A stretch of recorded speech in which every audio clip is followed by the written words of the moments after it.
रघुकुल राज है।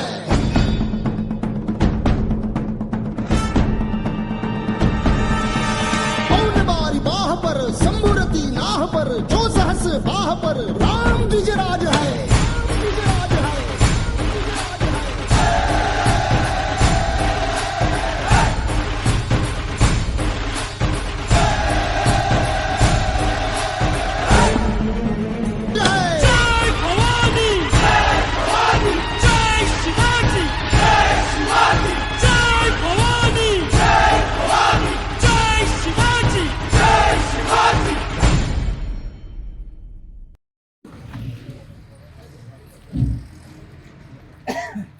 కార్యక్రమంలో ముందుగా జ్యోతి మాతరం భారత్ మాతా కీ మాతరం భారత్ మాతా కీ మాతరం భారత్ మాతా కీ. హిందూ సమ్మేళన కార్యక్రమంలో భాగంగా ఈరోజు ఇక్కడ ధర్మగూడెంలో ఈ కార్యక్రమాన్ని నిర్వహించడం జరుగుతుంది. రాష్ట్రీయ స్వయం సేవక సంఘ్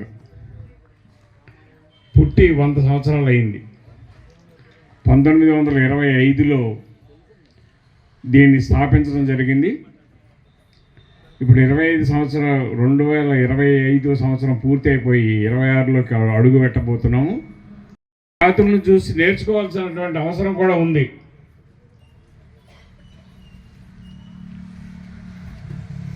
క్రిస్టియన్స్ సభ పెడితే స్థలం పట్టదు, అలాగే మహమ్మదీయులు సభ పెడితే సభా స్థలం సరిపోదు. కానీ హిందూ సమ్మేళనానికి రావడానికి అందరినీ బతిలాడాల్సి వస్తుంది. మనం హిందువులందరం కూడా ప్రపంచంలో ఒకటైతేనే కానీ మనకి ఒకటే దేశం ఉంది, హిందూ దేశం. అదేనే భారతదేశం ఒకటే, హిందువులకు ఉన్నది ఒకటే దేశం భారతదేశం. అభివృద్ధి చెందడం కోసం, అభివృద్ధి చేయటం కోసం, హిందువులందరూ ఏకత్రిత అవడం కోసం మనం అందరూ సహకరించాలని కోరుకుంటూ సెలవు తీసుకుంటాను. జై హింద్.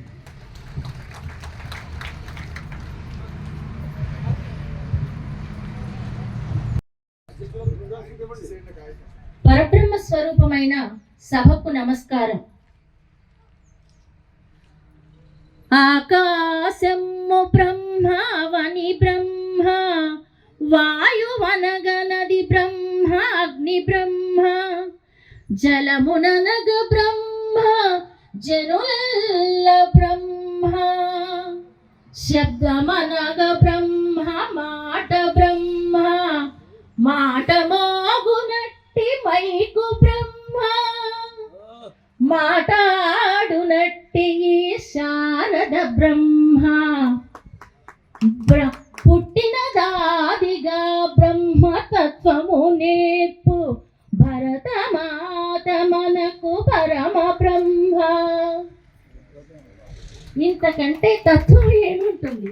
భరతమాత మనకి నేర్పగల తత్వం ఏముంటుంది? తల్లులారా, మాతృమూర్తులారా, ఇందాక మన దత్తుడు గారు, అన్నగారు, నాకు స్వయాన అన్నగారు, ఆయన సభాముఖంగా చెప్పడానికి ఎప్పుడు అవకాశం రాలేదు. ఇది చాలామందికి తెలిసినప్పటికీ కూడా చెప్తున్నాను. అలాగా ఒక హైందవ ధర్మ ప్రచారంలో మేమిద్దరం ఉండడం చాలా గర్వకారణమని నేను అనుకుంటున్నాను. అలాంటి పెద్దల అడుగుజాడల్లో నడిపిస్తున్నందుకు భరతమాతకి మరొకసారి కృతజ్ఞతలు తెలియజేసుకుంటున్నాను. ముఖ్యంగా స్త్రీలు సంఖ్య చాలా తక్కువగా ఉండడం నాకు చాలా బాధగా ఉంది.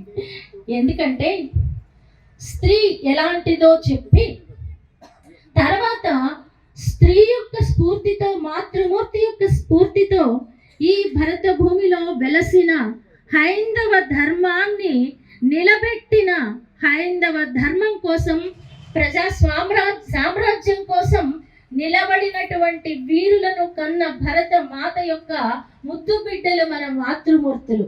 అలాంటి వాళ్ళ గురించి కొంచెం సేపు చెప్పుకుందాం. ముందుగా మన స్త్రీమూర్తులు ఎలా ఉన్నారో ఒక చిన్న మాట చెప్తాను. అమ్మ, స్త్రీ అంటే 7 శక్తుల కలయిక అంటారు. ఆ 7 శక్తుల్ని నేను ఇప్పుడు ఉటంకించడం లేదు, కానీ ఒక చిన్న మీ అందరికీ అర్థమయ్యే పదజాలంలో ఓ చిన్న కవిత చెప్తాను. ఉషస్సు నీవు ఎవరమ్మా? తొలి ఉషస్సు.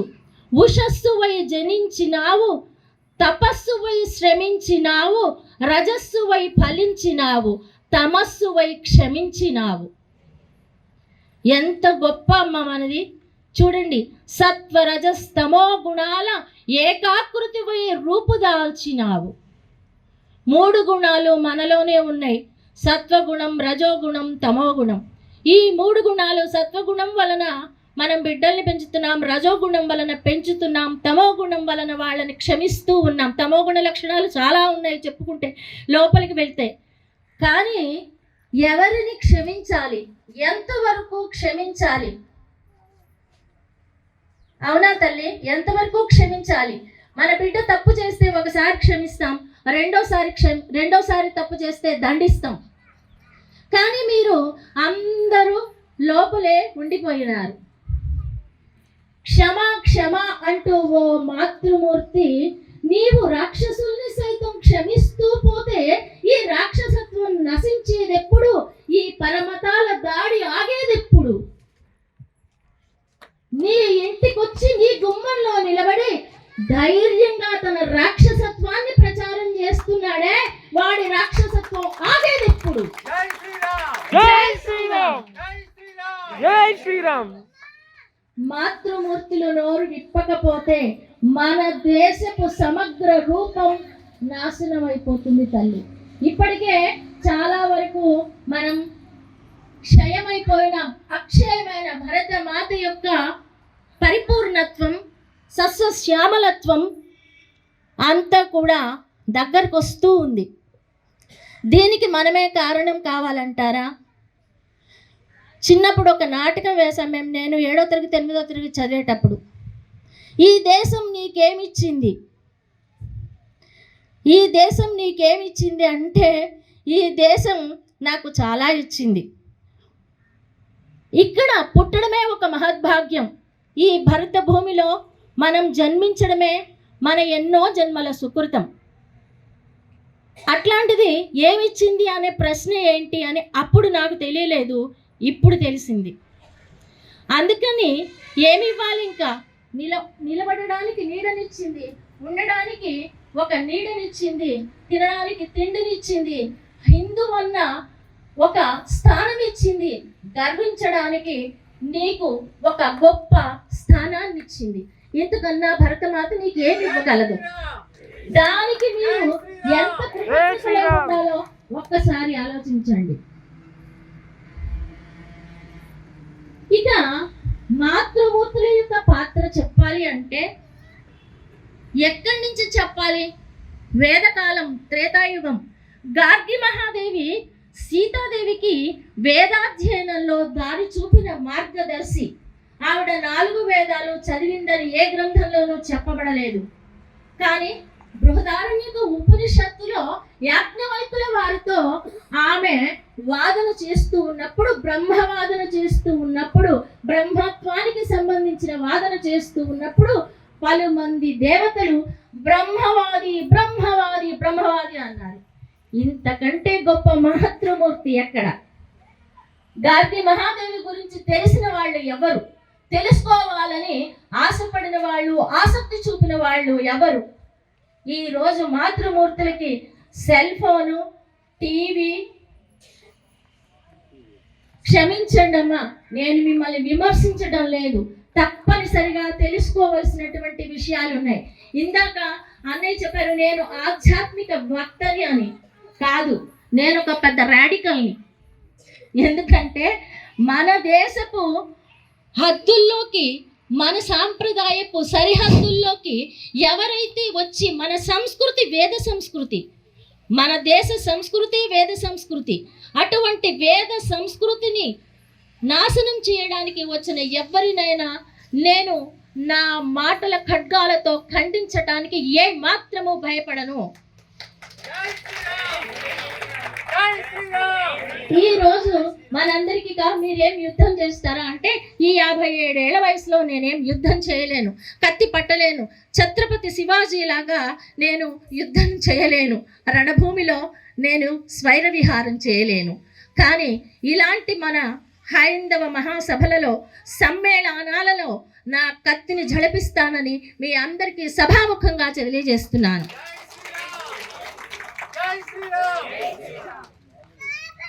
అమ్మ చూడండి, ఛత్రపతి అది గార్గి మహాదేవి యుగం. ఇంకా ద్వాపరానికి వచ్చేసరికి ఒక మహాయోగి, కర్మయోగి శ్రీకృష్ణ భగవానుడు మన మధ్య నడుస్తున్నాడు అంటే మనందరికీ తెలిసిన విషయం. శ్రీమన్నారాయణమూర్తి కృష్ణావతారం ఎత్తాడు అనుకున్నాం, కానీ ఆయన వెనక ఎన్ని మహాశక్తులు, స్త్రీ శక్తులు ఉన్నాయో. ఒక రాధాదేవి ఆయనని ప్రేమించి ప్రేమ తత్వంతో నిండిన మహామూర్తిని మనకు అందించింది. ప్రేమించటం రాదు అసలు కృష్ణుడికి తెలుసా మీకు ఆ విషయం? పుట్టుకతోనే ప్రేమ లేదు ఆయనకి. అదొక అంత ఆధ్యాత్మిక లోతుల్లోకి వెళ్తే అదొక కథలు కథనాలు, ఇప్పుడు సమయం లేదు. కానీ అలాగే ఒక యశోద, ఆయనకి ధర్మం తెలియదా కాదు, తెలుసు. అయినప్పటికీ కూడా తను ఆమె మాయ అనమాట, తెలుసు కదా, ఆమె మాయ. తల్లి అంటేనే మాయ అని చెప్తారు. అలాంటిది కొడుకు సాక్షాత్తు శ్రీమన్నారాయణుడై తన దగ్గర ఉన్నప్పటికీ కూడా ఆమె తన కొడుకున్న భావంతో ధర్మబోధ చేసేది. భాగవతం బాగా చదివితే ఆమె ఏ రకంగా ధర్మబోధ చేసేదో తెలుస్తుంది. ధర్మస్వరూపం శ్రీరాముడైతే కదా మనందరం చెప్పుకుంటాం. ధర్మస్వరూపం శ్రీరాముడైతే అంటే ధర్మము రూపమెత్తితే శ్రీరాముడు. కానీ ఆ ధర్మం ఎవరు? సీతామాత. ఆ ధర్మమే సీతామాత. వాళ్ళిద్దరికీ తేడా లేదు. అందుకే ఒకళ్ళని విడవకుండా ఒకళ్ళు ఉన్నారు. ఆమె అడవిలో ఉన్న, ఈయన రాజ్యంలో ఉన్న. ఇద్దరు అడవిలోనే ఉన్నా ఒకరికొకరు భేదం కాదు. ఆత్మ ఒక్కటే, శరీరాలు మాత్రమే రెండు. ఈ విషయం తెలియని చాలా మంది సీతాదేవి గురించి చెప్తే పాత చింతకాయ పచ్చడిలే అంటారు. ఆ పాత చింతకాయ పచ్చడి ఎన్నో రోగాలను తగ్గించే ఓ ఔషధం. ఇప్పుడున్న ఈ ప్రాపంచికమైనటువంటి భవ బంధాలకి, భవ రోగాలకి నాశనం చేసేటటువంటి ఓ మహాద్భుత మూర్తి, గొప్ప క్యారెక్టర్ సీతాదేవి అని చాలా మందికి తెలియదు. క్షుణ్ణంగా తీసుకోండి, తప్పనిసరిగా అందులో మీకు ఆ మూలాలలో నుంచి ఒక అద్భుతం తప్పనిసరిగా దొరుకుతుంది.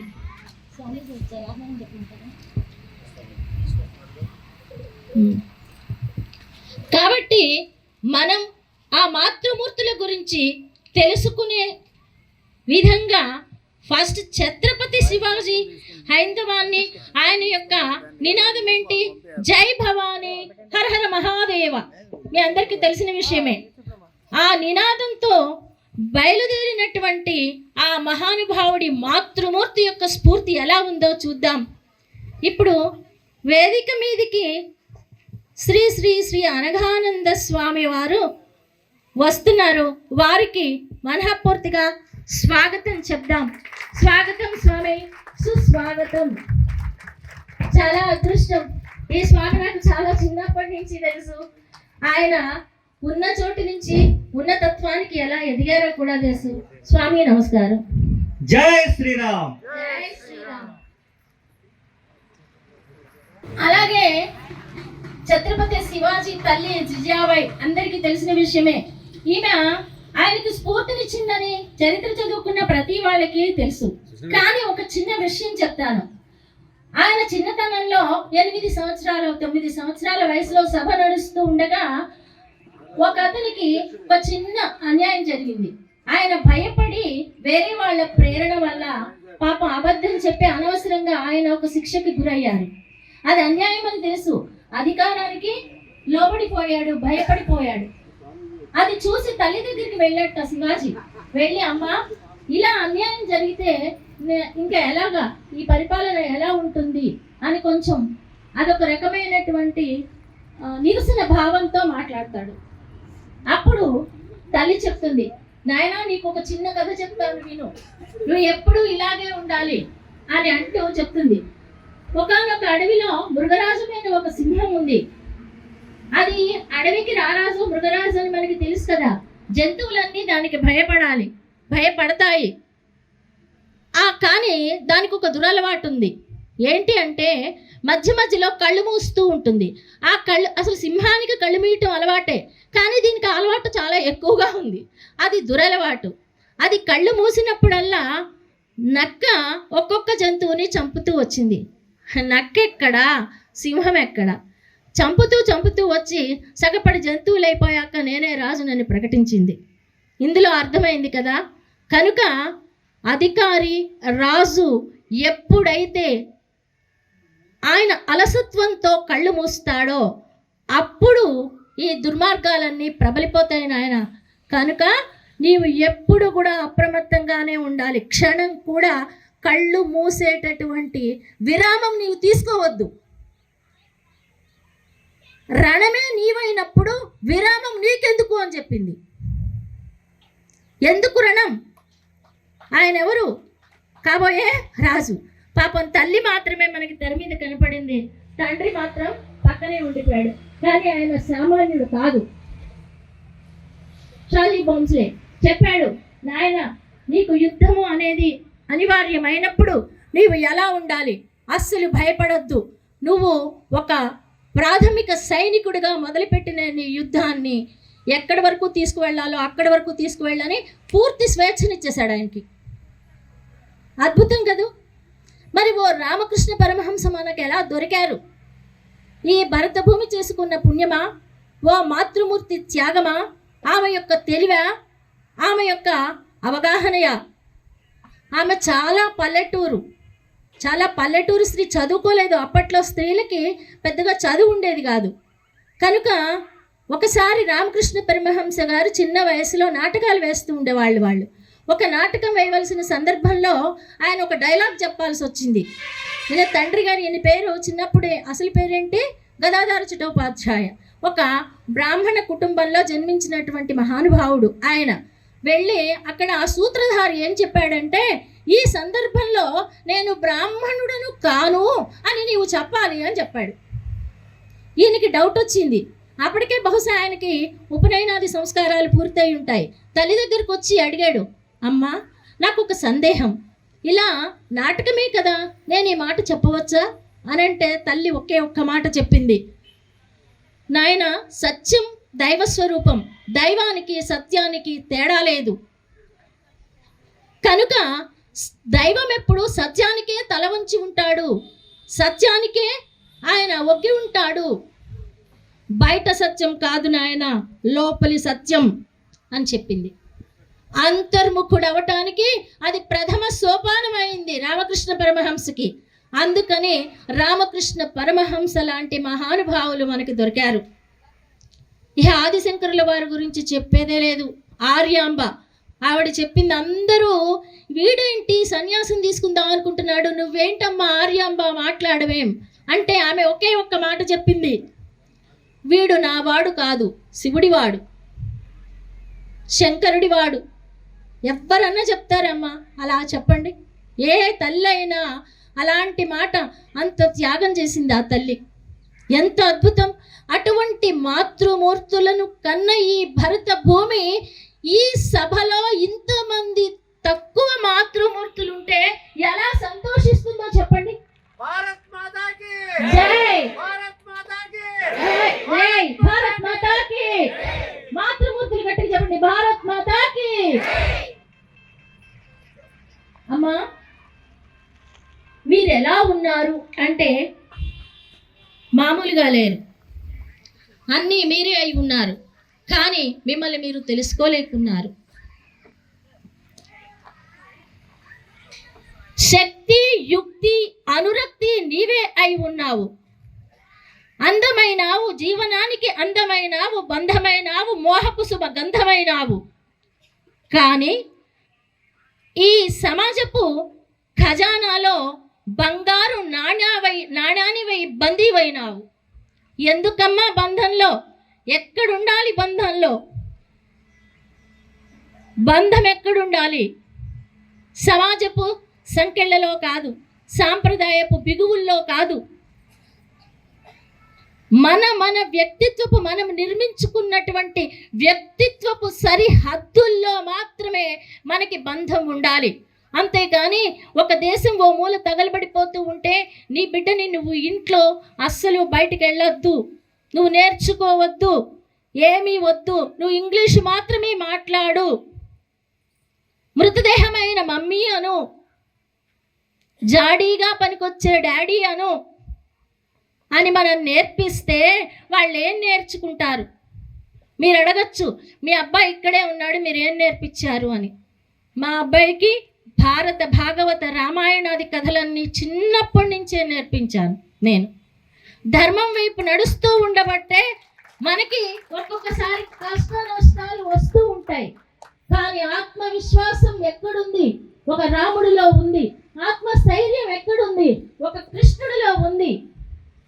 ఆత్మార్పణ భావం ఎక్కడుంది? ఒక శంకరుడిలో ఉంది. ఇవన్నీ మనం బిడ్డలకు చెప్పాల్సిన విషయాలు.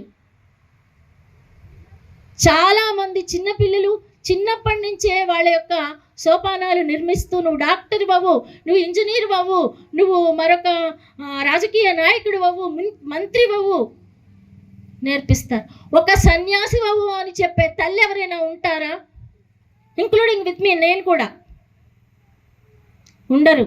కానీ మన మధ్యనే ఉన్నటువంటి ఇప్పుడు మన సనాతన హిందూ ధర్మ పరిరక్షణలో ప్రధాన పాత్ర వహిస్తున్న వాళ్ళు ఉన్నారు. మీకు తెలుసా? పరిపూర్ణానంద స్వామి గారి తల్లి, ఆమె ఈయన కడుపులో ఉన్నప్పుడు నా బిడ్డను సన్యాసం చేయాలని కోరుకుందంట. ఆయన మొన్న ఒక ఇంటర్వ్యూలో చెప్తున్నారు, ఆయనకు అస్సలు ఇష్టం లేదంట, ఇంగ్లీష్ చదువుకోవాలనుకున్నారంట. కానీ లేవు, ఒకడే కొడుకు అయినప్పటికీ కూడా ఆమె అలాగే, ఆమె 2 కళ్ళు లేవు, కొడుకు కూడా ఒకడే కొడుకు అయినప్పుడు కూడా ఆమె ఏమనుకుంది? సన్యాసి అవ్వాలి నా కొడుకు అనుకుంది. ఎంత త్యాగం అమ్మా! అప్పుడు కాదు, నేను ఎప్పుడో వేదయుగం నాటి గార్గి మహాదేవిని, ఆ తర్వాత కాలం నాటి ఇంకొకరిని చెప్పటం కాదు, ప్రస్తుతం మన భారతదేశంలో నడుస్తున్న కాలంలో మనతో పాటు సమకాలీకులైనటువంటి వాళ్ళని గురించే చెప్తున్నాను తల్లి. అంటే మా బిడ్డల్ని సన్యాసులు కమ్మంటారా? సన్యాసం అనేది అది భౌతికంగా ఆత్మగా అన్నీ ఉన్నటువంటిది, పరిపూర్ణం. కానీ సన్యాసం ఎక్కడుండాలి? ఆత్మ లోపల ఉండాలి. నీ భారత భూమి కోసం, నీ భారతీయ సంస్కృతిని నిలబెట్టడం కోసం, నీ సనాతన ధర్మాన్ని రక్షించుకోవడం కోసం నీవు సత్యమై వెలగాలి, నిత్యమై నడవాలి, చైతన్యమై ఎల్లడలా వ్యాప్తి చెందాలి. అదమ్మా మాతృమూర్తి యొక్క గొప్పతనం. ఆయన ఎంతో గొప్పగా చెప్పారు. ఆ తర్వాత నా గురువుల అనుగ్రహంతో నేను ఇంత నేర్చుకున్నాను. ఆయన ప్రతి మాట కూడా ఒక వజ్రపు తునక. అటువంటి మహానుభావులని ఈ రోజుకి మన దేశానికి అందిస్తున్నటువంటి మాతృమూర్తులకు శతకోటి వందనాలు తల్లి. అటువంటి మాతృమూర్తులు ఎవరైనా సరే, 1 గంట సెల్ ఫోన్ పక్కన పెట్టండి, బిడ్డని ఒళ్ళో కూర్చోబెట్టుకోండి, రామాయణంలో ఒక ముక్క చెప్పండి, నేర్పించండి. సాయంత్రం 1 గంట సెల్ ఫోన్ పక్కన పెట్టండి, బిడ్డని ఒళ్ళో కూర్చోబెట్టుకోండి, మన సంస్కృతి చెప్పండి, మన సాంప్రదాయం చెప్పండి, దానికి సంబంధించిన ఒక కథ చెప్పండి. ఆ బిడ్డలు జీవితంలో ఎలా వెలుగుతారో మీరు చూడండి. రీల్స్ కాదు చూడవలసింది, మన ధర్మం ఎక్కడ నశించిపోతుంది, ఎంత మతాలు ఏ రకంగా మనల్ని ప్రభావితం చేస్తున్నాయి చూడండి, ఎంత దారుణంగా ప్రభావితం చేస్తున్నాయో. ఏంటి జీనుగుమిల్లి పాపులేషన్ ఇంత, దర్భగూడెం మొత్తం జీనుగుమిల్లి మండల పాపులేషన్, ఈ మండల పాపులేషన్ ఇంతేనా? మనకు వచ్చింది ఎంతమంది? అన్నయ్య అన్నట్టు ఇందాక ఒక క్రైస్తవ మహాసభ పెడితే ఇదంతా షామియానా లేసినా చాలు. ఎక్కడుంది ఇది? మన దగ్గరే ఉంది. కనుక ప్రతిరోజు పొద్దున సాయంత్రం మీకు తోచింది, మీరు తెలుసుకున్నది, మీరు విన్నది, ఒకవేళ మీరేమీ వినలేదు, మీకేమీ తెలియదు, మీరేమీ నేర్చుకోలేదు చిన్నప్పుడు, ఇప్పుడు నేర్చుకోండి. భగవద్గీతలో 4 శ్లోకాలు నేర్చుకోండి, రామాయణంలో 4 కథలు నేర్చుకోండి, భారతంలో 4 క్యారెక్టరిస్టిక్స్ నేర్చుకోండి, భాగవతంలో భక్తి నేర్చుకోండి. అదంతా మీ పిల్లలకి గోరు ముద్దలతో తినిపించండి, పాల బువ్వలతో వాళ్ళకి అందించండి. జై శ్రీరామ్. జై శ్రీరామ్. జై జై శ్రీరామ్. ఇటువంటి నాలో ఆవేశం ఎంతున్నా ఇక్కడున్న సమయం తక్కువగా ఉండడం వల్ల మాతృమూర్తులందరికీ వందనాలు సమర్పిస్తూ, అలాగే అందరికీ మన భరత సోదరులందరికీ కూడా నా హృదయపూర్వక నమస్కారాలు సమర్పిస్తూ, భరతమాతకి మరొకసారి పాదాభివందనాలు సమర్పిస్తూ, నాకు ఈ అవకాశాన్ని ఇచ్చిన ఈ భరతమాతకు, ఈ హిందూ ధర్మానికి తల వంచి నమస్కరిస్తూ, జై శ్రీరామ్, భారత్ మాతాకి.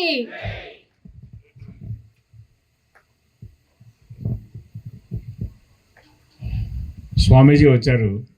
స్వామీజీని అనుగ్రహ భాషణ చేయవలసిందిగా కోరుతున్నాను.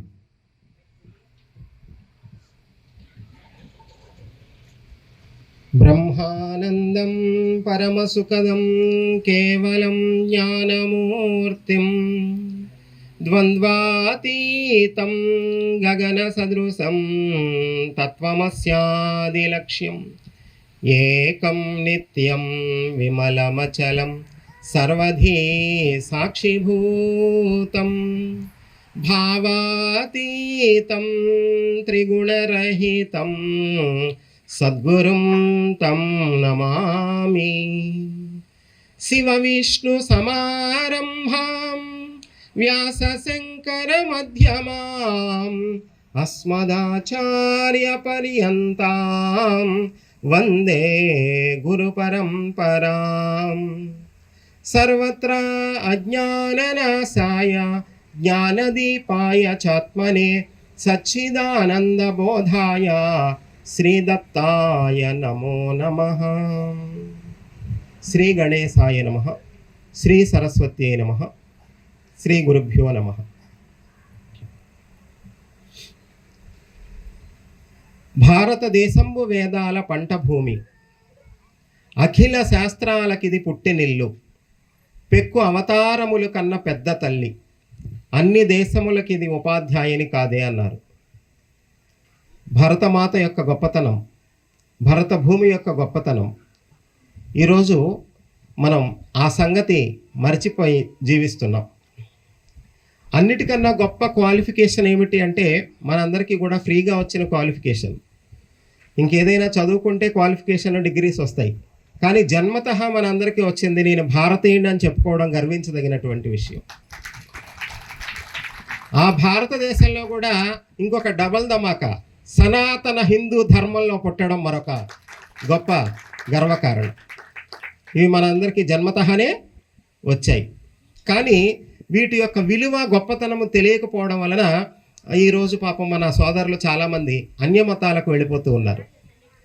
అందులో కూడా దానికి కూడా పెద్ద ఇబ్బంది లేకపోతే లోపము అనేది మన దగ్గరే ఉంది అనేది కూడా ఒప్పుకోవలసినటువంటి విషయం. ఎందుచేత అంటే మనం ఎప్పుడు ఏమీ చెప్పమనుకోండి, మనం ఎప్పుడు ఏమీ చెప్పకుండా మౌనంగా ఉంటే ఎవరైతే చెప్తే అదే నిజం అనిపిస్తుంది. కనుక మన లోపాలను మనం సరి చేసుకునే ప్రయత్నంలో మనం చాలా ఇప్పుడు తీవ్రమైనటువంటి కృషి చెయ్యాలి. మన లోపాలు మనం సరి చేసుకోవాలి. ఎందుచేత అంటే మనకు ప్రాచీన ఋషులు అందించినటువంటి ఒక అత్యద్భుతమైనటువంటి వ్యవస్థ దేవాలయం వ్యవస్థ. దేవాలయం వ్యవస్థ పెద్దవాళ్ళు చూడండి మనకు చెప్పేవాళ్ళు, దేవాలయం లేని గ్రామంలో నివసించకూడదు అని చెప్పేవారు. దేవాలయం ఉండి తీరాలి అని. ఎవరైనా కొంచెం సనాతన సంప్రదాయము కలిగినటువంటి వాళ్ళు ఏదైనా పని మీద కారణాంతరం వలన ఏదైనా గ్రామానికి వస్తే ఆ గ్రామంలో కనుక దేవాలయం లేకపోతే ఆ గ్రామంలో వాళ్ళు భోజనం కూడా చేసేవారు కదట. అక్కడ సమీపంలో ఏదైనా గ్రామంలో ఎక్కడైనా దేవాలయం ఉందో తెలుసుకొని వెళ్ళి మరీ భోజనం చేసేవారట. మంచినీళ్ళు కూడా తాగని పరిస్థితి కూడా ఉందట దేవాలయం లేని గ్రామంలో. మరి దేవాలయం ఉండాలి గ్రామంలో అన్నారు, ఉంది, సరిపోయిందా అంటే కాదు. గ్రామంలో ఉన్న దేవాలయాన్ని గ్రామంలో ఉన్న వాళ్ళందరూ ప్రతినిత్యం దర్శించాలి అని చెప్పారు. దర్శించాలి అంటే కేవలం ఇలా వెళ్ళి అట్లా నమస్కారం చేసుకొని, లేకపోతే దారిలోనే వెళ్ళిపోతూ ఇట్లా నమస్కారాలు చేసి అలా కాదు, దేవాలయానికి వెళ్ళినప్పుడు ఖచ్చితంగా కొద్దిసేపు కూర్చోవాలి అని చెప్పారు. ఏం చేయాలి కూర్చొని అని అంటే అక్కడ తీసుకున్న ఫోటోలు స్టేటస్లో పెట్టుకోవాలి. మనం ఏదైనా ఒక పూజ చేసామన్నా, ఏదైనా ఒక కార్యక్రమం చేసామన్నా ముందు దృష్టి అంతా ఎక్కడ ఉంటుంది? ఫోటోల మీద, వీడియోల మీద ఉంటుంది. ఆ ఫోటోలు, వీడియోలు ఇప్పుడు ఎంత అర్జెంటుగా అప్లోడ్ చేసేసామా? ఎంతమంది లైక్ చేశారా? భగవంతుడు అన్న అనకపోయి చూసినా చూడకపోయినా పర్వాలా. అందుకని మనం ఫోటోల మీదే మన ధ్యాస, దృష్టి అంతా ఉన్న తర్వాత ఇంకా మనం చేసేది ఏముందండి? ఏం పొందుతాం? దృష్టి ఎక్కడో ఫలితం అక్కడ వస్తుంది. కనుక దృష్టి ఎక్కడుంది? భగవంతుడి మీద లేదు. అంటే దేవాలయానికి రోజు వెళ్ళాలి, దేవాలయం లేని గ్రామంలో నివసించకూడదు, దేవాలయానికి వెళితే కొద్దిసేపు కూర్చోవాలి అని అంటే అర్థం ఏమిటి? మనం కూర్చోబెట్టడం మానేసాం, రాగానే ప్రసాదాలు లేకపోతే ఫుల్ మీల్స్ పెట్టి పంపించేస్తున్నాం. శుభ్రంగా తిని బ్రావం అంటాడు, చేయగడుక్కుంటాడు, అక్కడ శుభ్రంగా చెప్తూ ఉంటారు కదా, ఆ చెప్పేది వింటాడు. మనం ఏం చెప్పం కదా. మనం ఏం చేస్తామండి అంటే మనం చేసేది ప్రసాదాలు పంచడం. వాళ్ళు ఏం చేస్తున్నారు? వాళ్ళు ప్రచారం చేస్తున్నారు. మనం ప్రసాదాలకు పరిమితం అయ్యాము. ప్రసాదాలకు పరిమితం అయితే ఇదే పరిస్థితి కొనసాగితే ఏడాదికో లేకపోతే 2 సంవత్సరాలకో లేకపోతే దశాబ్ది ఉత్సవాలు, శతాబ్ది ఉత్సవాలు ఒకరోజు చేసుకుంటే మాత్రం మార్పు రాదు. మీరేమైనా అనుకోండి, ప్రతి దేవాలయంలో మార్పు రావాలి. కనుక నేను ఈ వేదిక నుంచి ఏం కోరుతున్నానంటే, మా యొక్క అభిప్రాయం ఏమిటంటే ప్రతి ఊరు తిరగాలి, ప్రతి గ్రామంలో ఉన్న దేవాలయాన్ని దర్శించాలి. ఆ దేవాలయంలో ఎవరైతే కొంచెం కార్యనిర్వహణ వాళ్ళు మెయింటైన్ చేసేవాళ్ళు ఉంటారో వాళ్ళని కూర్చోబెట్టాలి. ఆ దేవాలయంలో జరిగే విధి విధానాలలో మార్పులు రావాలి. కొద్దిసేపు కూర్చోమనడంలో అర్థం ఏమిటయ్యా అంటే కూర్చోబెట్టి ఆ వచ్చినటువంటి వాళ్ళకి కొంత సబ్జెక్ట్ అందించాలి అని అర్థం. అంతేగాని పాపం ఊర్లో ఉన్న కబుర్లు ఏం తెలియట్లేదండి, గుడికి వెళ్తే కానీ కబుర్లు తెలుస్తాయని. చిచ్చి ఎంత దారుణంగా ఉందండి. గుడికి వెళితే ఎవరి పెళ్లి కుదిరింది, ఎవరి అబ్బాయికి ఉద్యోగం వచ్చింది, ట్రాన్స్ఫర్ అయ్యింది, ఎక్కడ దొంగతనం జరిగింది, ఎక్కడ, దీనికోసం ఆ గుడికి వెళ్ళేది కూర్చోమన్నది కాదు. ఎందుచేత దేవాలయానికి వెళ్ళమన్నారు? ఎందుకు దేవాలయం ఉండాలి అని అంటే ప్రతి గ్రామంలో బడి ఎందుకు ఉండాలండి? పిల్లలు చదువుకోవడానికి బడి ఉండాలి కదా. ఇది బడి. లౌకికమైన చదువులు చెప్పేటువంటి బడి ఎంత అవసరమో అంతకన్నా జీవిత విలువలు నేర్పే గుడి అంతకన్నా అవసరం. బడిలో లౌకికమైన పాఠాలు చెబుతారు, గుడిలో జీవిత విలువలు నేర్పాలి. ఏ గుడిలో నేర్పుతున్నారో నాకు చెప్పండి. కనుక పక్కోళ్ళని విమర్శించొద్దు అంటాను నేను. ఆత్మ పరిశీలన చేసుకుందాం ఏమండి కదా. ముందు మన లోపాలు మనం సరి చేసుకొని మనం కరెక్ట్గా ఉన్న తర్వాత అప్పుడు ఊరికే పరవిమర్శ చేసుకుంటూ కూర్చుంటే సమస్య అయితే పరిష్కారం కాదు. మన లోపాలు సరి చేసుకున్న తర్వాతనే ఏదైనా. అసలు మనం బలహీనంగా ఉండడం వల్ల ఎదుటివాడికి బలంగా రండి. మనం స్ట్రాంగ్గా ఉంటే ఎదుటివాడికి బలం ఎక్కడుందమ్మా? మన బలహీనతే ఎదుటివారికి బలం. కనుక ఈరోజు మనం బలహీనంగా ఉన్నాం. అన్య మతస్థులు ఖచ్చితంగా వాళ్ళ పిల్లలకి చిన్నప్పటి నుంచి కూడా వాళ్ళ మతం గురించి ఎంతో కొంత చెప్తారు. మనం ఏం చెప్తాం? అమ్మ చెప్పారు కదా, ఇప్పుడు మనకి ఎంతసేపు నువ్వు ఆ టెక్ చదవాలి, ఈ టెక్ చదవాలి, అంత ప్యాకేజీ రావాలి, ఇంత ప్యాకేజీ రావాలి, ఆఖరికి బతుకు లీకేజ్ అయిపోయినా పర్వాలేదు. బతుకు లీకేజ్ అయిపోతుంది, ఒక పక్క దేశం కూడా, ధర్మం కూడా, అన్ని లీకేజీలు అయిపోయినా పర్వాలేదు. నా కొడుకు నా కోడలు ఇద్దరు ఉద్యోగాలు చేస్తే చాలు, వాడు ఏదో దేశంలో ఉంటాడు, నేనే దేశంలో ఉంటాను, నేను పోయినా వాడు రావటానికి కుదరదు. తాజా శవానికి సంస్కారం కూడా ఉండదు. ఇది బీసుకుపోయి 3 రోజులు 6 రోజులు పాచి పీనుకే సంస్కారం కూడా. పాచి పీను ఏమిటండి జీవితం? ఇంత గొప్ప దేశం కదా, ఇంత గొప్ప భరతమాత ఒడిలో మనం పుట్టిన తర్వాత ఈ ఒడిని వదిలి ఎక్కడికో దూరంగా ఎందుకు పంపాలనుకుంటున్నాం మన పిల్లల్ని? చెప్పండి, నిజం కాదా? నిజం నిష్ఠూరంగానే ఉంటుంది. మరి భరతమాత అంటే యోగ భూమి, జ్ఞానభూమి, కర్మభూమి, ధర్మభూమి, భక్తి భూమి. ఇలాంటి భూమిలో మనకి భగవంతుడు జన్మనిస్తే ఇలాంటి పవిత్రమైనటువంటి భూమిని వదిలిపెట్టి భోగ భూముల కోసం పరుగులు పెడతా ఉన్నాం ఈరోజు. భోగ భూముల కోసం చూడండి, విదేశాలకు పంపిస్తే ఏమవుతుంది? అక్కడ డబ్బులు విలువ ఎక్కువ కాబట్టి ఇక్కడికి పంపిస్తే చాలా ఇక్కడ ఆస్తులు ఎక్కువ కూడబెట్టొచ్చు అన్న ఒక చిన్న ఆశతోనే మన వాళ్ళందరూ ఈ పని చేస్తున్నారు. తీరవాడు అక్కడికి వెళ్ళిన తర్వాత, అలవాటు పడిన తర్వాత ఇక్కడికి వస్తాడా? ఇక చచ్చినా రాబుద్ది అవ్వదు. అందులో వాళ్ళ పిల్లలు అక్కడే పుట్టారేమో, గ్రీన్ కార్డు అక్కడే వచ్చిందేమో, మళ్ళీ కొన్ని రోజుల్లోనే ఇక్కడ కొన్న ఆస్తులన్నీ అమ్మేసి అక్కడికి పట్టుకుపోతారు. ఉపయోగం ఉంది ఇంకా? అసలు అంతా కలిపి బ్రతికేదంతా 100 వత్సరములని మితము చెప్పిరి గాని నమ్మరాదా మాట నెమ్మనమున. బాల్యమందో ముదిమియందో మంచి ప్రాయమందో అడవియందో గ్రామమందో ఉదకమందో ఎక్కడో విడిచేది ఎరుక లేదు. ఎరుకలేని జీవితానికై ఎందుకీ ఉరుకులాట. ఉరుకులాపి చేరుకో సద్గురు దరికి దరి చేర్చును నిన్ను గమ్యానికి. కనుక మనందరం ఎవరమండి? భారతీయులం. మనమందరం ఎవరమండి? సనాతన హిందూ ధర్మానికి వారసులం. మొదటిది మనం ఏమిటి? భారతీయులం. 2 సనాతన ధర్మానికి వారసులం. కానీ ఎందుకు చెడింది వ్యవస్థ? లోపం ఎక్కడుంది అని ఆలోచించినట్లయితే వెనకటి రోజులలో గురుకులము అనేది ఉంది, గురుకుల వ్యవస్థ ఉంది. కనుక గురుకుల వ్యవస్థ ఉన్నప్పుడు అక్కడ విద్య బోధించేటువంటి వాళ్ళు ఎవరు ఉండేవారు అని అంటే ఋషులు ఉండేవారండి. విద్య ఎవరు నేర్పేవారు? ఋషులు. ఋషి అంటే నిర్వచనం మనకు పెద్దవాళ్ళు చెప్పారు, సత్యద్రష్ట అని. ఋషి అంటే సత్యద్రష్ట. అలాంటి సత్యాన్ని దర్శించగలిగిన ఋషుల దగ్గర వీళ్ళ యొక్క విద్యాభ్యాసం గడిచేది గనుక, జరిగేది గనుక వాడి యొక్క సంస్కారాన్ని బట్టి వాడికి ఎటువంటి విద్యలు నేర్పాలో అటువంటి విద్యలు నేర్పేవారు. అక్కడ అందరూ సమానమే. రాజుగారి అబ్బాయికిను లేకపోతే రైతు గారి అబ్బాయికి ఇద్దరికి కూడా భేదం ఏముండదండి. అవసరమైతే రోజు భిక్షాటన కూడా చేయాలి మళ్ళీ అందరూ, రాజుగారి అబ్బాయి కూడా. కనుక గురుకులం అనేది చెడిపోయి మనకి ఆ కులం ఈ కులం మిగిలాయి. ఈ కుల గజ్జి, ఈ కుల వ్యవస్థ ఎందుకు ముదిరిపోయిందంటే గురుకులం పోబట్టి ఈ కుల వ్యవస్థ అంతా ఇట్లా తగలబడింది. కనుక మనం అసలు కులాల జోలికి పోకూడదు. కులాల యొక్క గోడలను మనం కోకటి వేళ్లతో సహా పెకిలించి వేయాలి. మన గడప లోపల ఒకవేళ వ్యక్తిగతంగా ఎవరి ఆచారం వాళ్ళు పాటించుకుంటే పాటించుకోవచ్చు. కులం ఆచారం ఎక్కడుండాలి? గడప లోపల ఉండాలి. గడప దాటి బయటకు వస్తే మనందరం ఎవరం? హిందువులం, సనాతన హిందూ ధర్మానికి వారసులం. ఈ సంగతి మరచిపోకూడదు. ఈ సంగతి మనం ఎంతగా జ్ఞాపకం పెట్టుకుంటామో అంతగా మనలో ఐకమత్యం పెరుగుతుంది. కుల వ్యవస్థ అనేది ఎప్పుడూ లేదండి అసలు. నిజానికి కులం అంటే ఏమీ లేదు, వృత్తి అండి. కులం అంటే ఏమీ లేదు, వృత్తి. గుట్టు రట్టడి చేసేవాడు గనక రెడ్డి. గుట్టు రట్టడి చేసేవాడు అంటే గూఢచారి అని అర్థం అండి.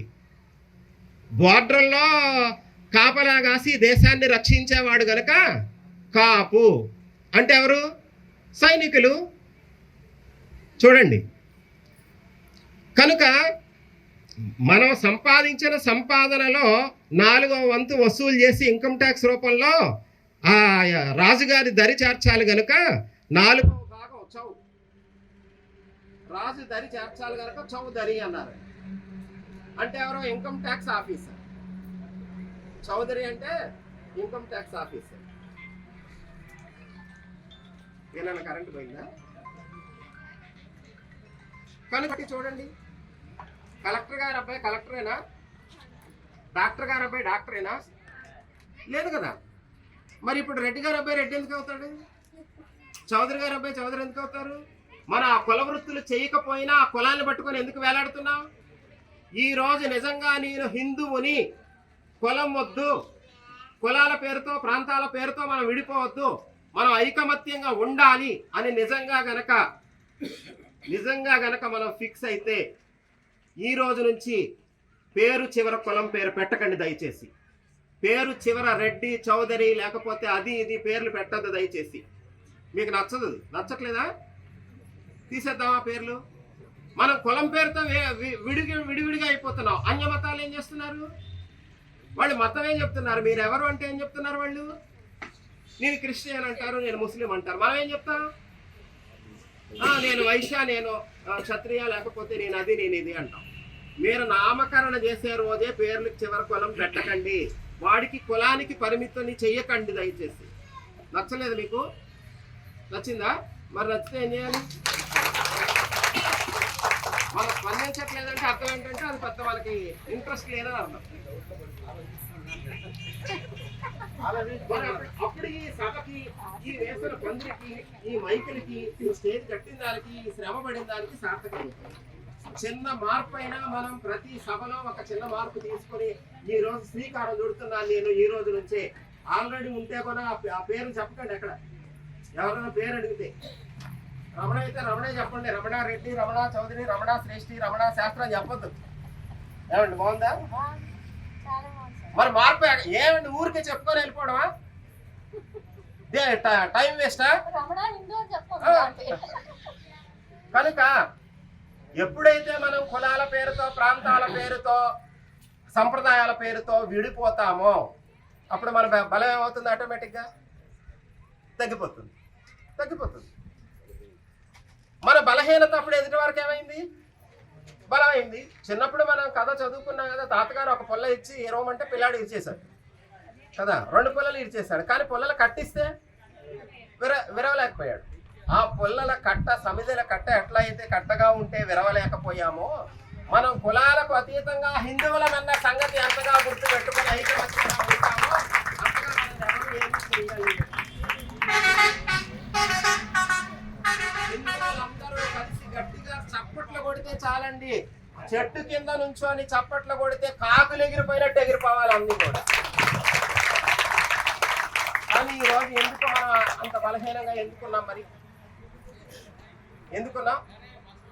కనుక కేవలం జీవితం అంటే చదువు, ఉద్యోగం, ప్యాకేజీ, ఆ తర్వాత పెళ్లి, అంతకు మాత్రమే పరిమితమయ్యారు హిందువులు. దేశం గురించిన ఆలోచన లేదు, ధర్మాన్ని గురించినటువంటి ఆలోచన లేదు.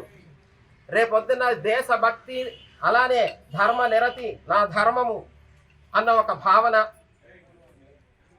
లేకపోతే ఏమవుతుంది అంటే ప్రతి ఊరు ఒక పెహల్గాం అవుతుంది, ప్రతి రాష్ట్రం ఒక బంగ్లాదేశ్ అవుతుంది. అటువంటి పరిస్థితి కావాలా? అటువంటి పరిస్థితి కొని తెచ్చుకుందామా? మరి ఏం చెయ్యాలి? అటువంటి పరిస్థితి రాకూడదు అంటే హిందువులంతా ఐకమత్యంగా ఉండాలి. ప్రతి దేవాలయం ఒక ఆధ్యాత్మిక పాఠశాల కావాలి. మానవ జాతికి జీవన విలువలు, కుటుంబ విలువలు, ఆరోగ్య విలువలు, ఆధ్యాత్మిక విలువలు అన్ని ఉండాలి. పిల్లలకు కేవలం లౌకికమైనటువంటి చదువులే కాకుండా, మార్కులు, ర్యాంకులే కాకుండా వాళ్లకు దేశభక్తిని, ధర్మ నిరతిని అందించాలి. అందుకోసమే వచ్చినదే గృహస్థాశ్రమం. చూడండి, భారతీయ సంస్కృతి సంప్రదాయాలు ఎంత గొప్పవి. ఏ విధమైనటువంటి ఆచరణ, ఏ విధమైన జీవన విధానాన్ని అనుసరించడం వలన మన పూర్వీకులు, మన పెద్దలు 100 సంవత్సరాలు ఆరోగ్యంగా బ్రతికారు. ఈరోజు మనం 30 సంవత్సరాలు రాకుండా మోకాళ్ళ నొప్పులు, బీపీ, షుగరు, థైరాయిడ్, మోకాళ్ళ నొప్పులు, చతుర్విధ పురుషార్థాలు. ఏమిటి అండి? 4 చతుర్విధ పురుషార్థాలు. ధర్మార్థ కామోక్షాలు కాదు. మోకాళ్ళ నొప్పులు, BP, sugar, thyroid, bonus spondylitis, sciatica, ఇలాంటి బోనసులు. ఎన్నేళ్ళకి? ఏమిటండి సాధించేది? అంటే మన జీవితము, మన విధానము, మన పద్ధతి బాగున్నట్ట బాగున్నట్ట? మరి మన పెద్దవాళ్ళు ప్రాచీనులు ఆచరించిన విధానం బాగున్నట్ట కదా? కనుక ఆరోగ్యం కోసం యోగా చెయ్యం. సూర్య నమస్కారాలంటే సూర్యుడి ఫోటో, గోపూజ అంటే గోమాత ఫోటో. మన పటాలకి పసుపు కుంకుమ రాసేసి అది గోమాతో తర్వాత ఏమాతో కూడా తెలియదు. మరి మొత్తం నిండిపోయింది కదా, పసుపు కుంకుమ అలికేసాం కదా. ఇదే మన భక్తి. ఏమండి, ప్రాక్టికల్గా ఎలా ఉన్నాం? ప్రాక్టికల్గా ఎక్కడ ఉన్నాం? ఏం చేస్తున్నాం? పగలు రాత్రి కూడా, పగలు రాత్రి తేడా లేకుండా ప్రాణవాయువును పుష్కలంగా ఇస్తుంది కాబట్టి తులసి మొక్క ప్రతి ఇంట్లో ఉంచుకోవాలి అన్నారండి. దానికి మతం అనేటువంటి దాన్ని జోడించేసి అక్కర్లేదు అంటే ఎట్లా కుదిరితే? అది మెడిసిన్. దేని నుంచి అయితే మనం మేలు పొందుతామో దాన్ని దైవము అని చెప్పారు ఋషులు. దాన్ని దైవం అని చెప్పారు. ఈరోజు చూసినట్లయితే గ్రామ గ్రామాల్లో సంతాన సాఫల్య కేంద్రాలు ఎక్కువ పెరిగిపోతూ ఉన్నాయి. కారణం ఏమిటి అంటేనండి, మరి వాళ్ళు చదువుకున్నారు కదండి, వాళ్ళు బతకాలి కదా. ఓ రావి చెట్టు, ఒక వేప చెట్టు ప్రతి గ్రామంలో 2 కలిపి నాటి కళ్యాణం చేసేవారు.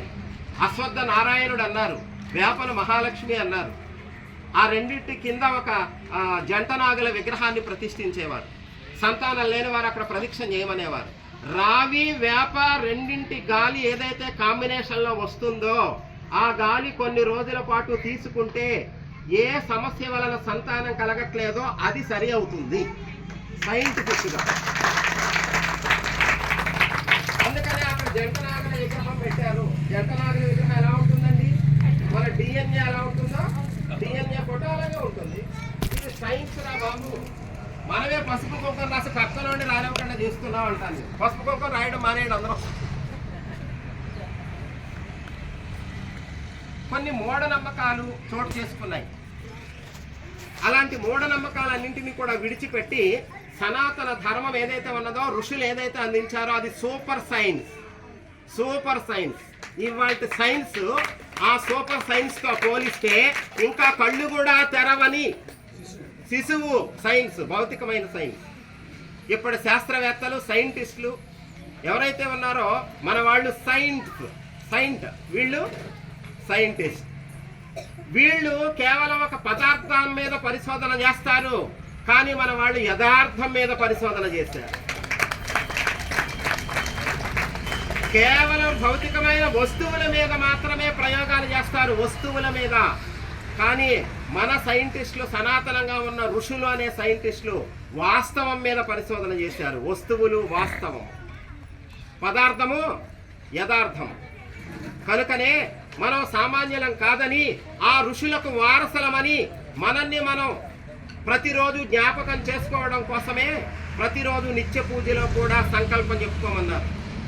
సంకల్పం చెప్పుకున్నప్పుడు సంకల్పంలో ఖచ్చితంగా ఏం స్మరించుకుంటాం? గోత్రం స్మరించుకుంటాం కదా. గోత్రనామాలు అంటారు కదా. ఎందుకు? గోత్రం అంటే ఏమిటి? ఋషి. మన మూలం ఏమిటి? మన మూలము ఋషులు. మనందరం ఎవరికి వారసులం? ఋషులకు వారసులం. నేను సామాన్యుణ్ణి కాదు. వాళ్ళకి ఎవరో ఎక్కడో ఎప్పుడో యుగానికొకళ్ళు ప్రవక్తలో లేకపోతే దేవదూతలో వస్తారేమో, కానీ మనందరం దైవాంశ సంభూతులమేనని చెబుతా ఉంది సనాతన హిందూ ధర్మం.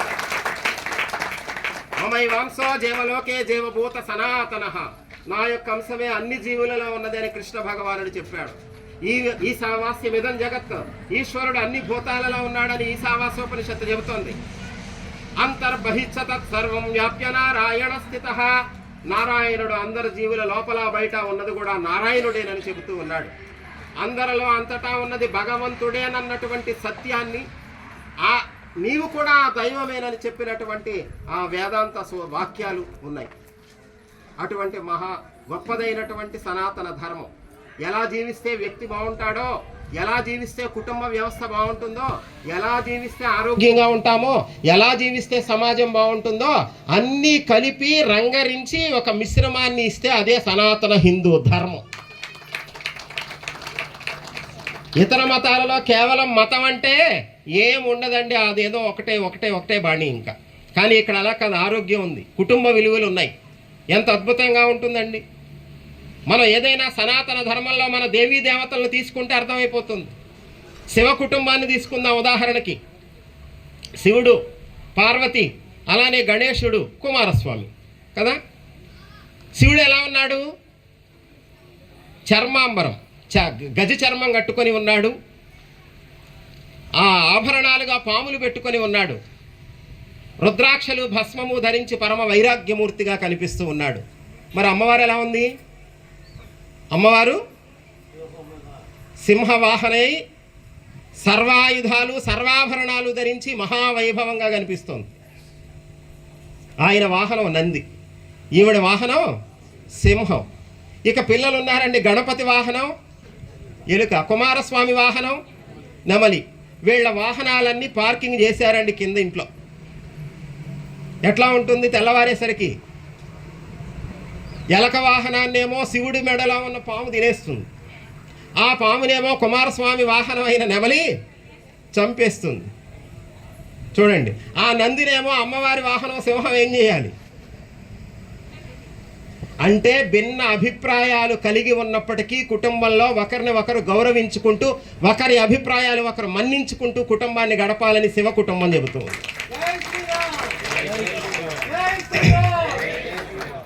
మానవ జాతికి ప్రమాణం ఏమిటి అంటే వేదమే ప్రమాణం అన్నారు. వేదం. కానీ వేదం అంటే అపారమైనటువంటిది, సామాన్యులకు అందుబాటులో లేదు కదండి. కనుక వేదంలో ఏం చెప్పారో తెలుసుకొని వేదాన్ని అనుసరించాలంటే మనకి కష్టం కదా. అందుకోసం అపార కరుణామయుడైనటువంటి భగవంతుడు ఏం చేశాడు అనంటే సాక్షాత్తు శ్రీమన్నారాయణుడే నర రూపము ధరించి రాముడుగా అవతరించాడు. దేనికోసం అయ్యా అంటే చూడండి, రామో విగ్రహవాన్ ధర్మ, ధర్మమే మూర్తి భవిస్తే శ్రీరామచంద్రుడు పుంసాం మోహన రూపాయ. అటువంటి శ్రీరాముడు ఏదైతే వేద ప్రమాణం ఉన్నదో ఆ వేద ప్రమాణం ప్రకారమే నడిచాడు.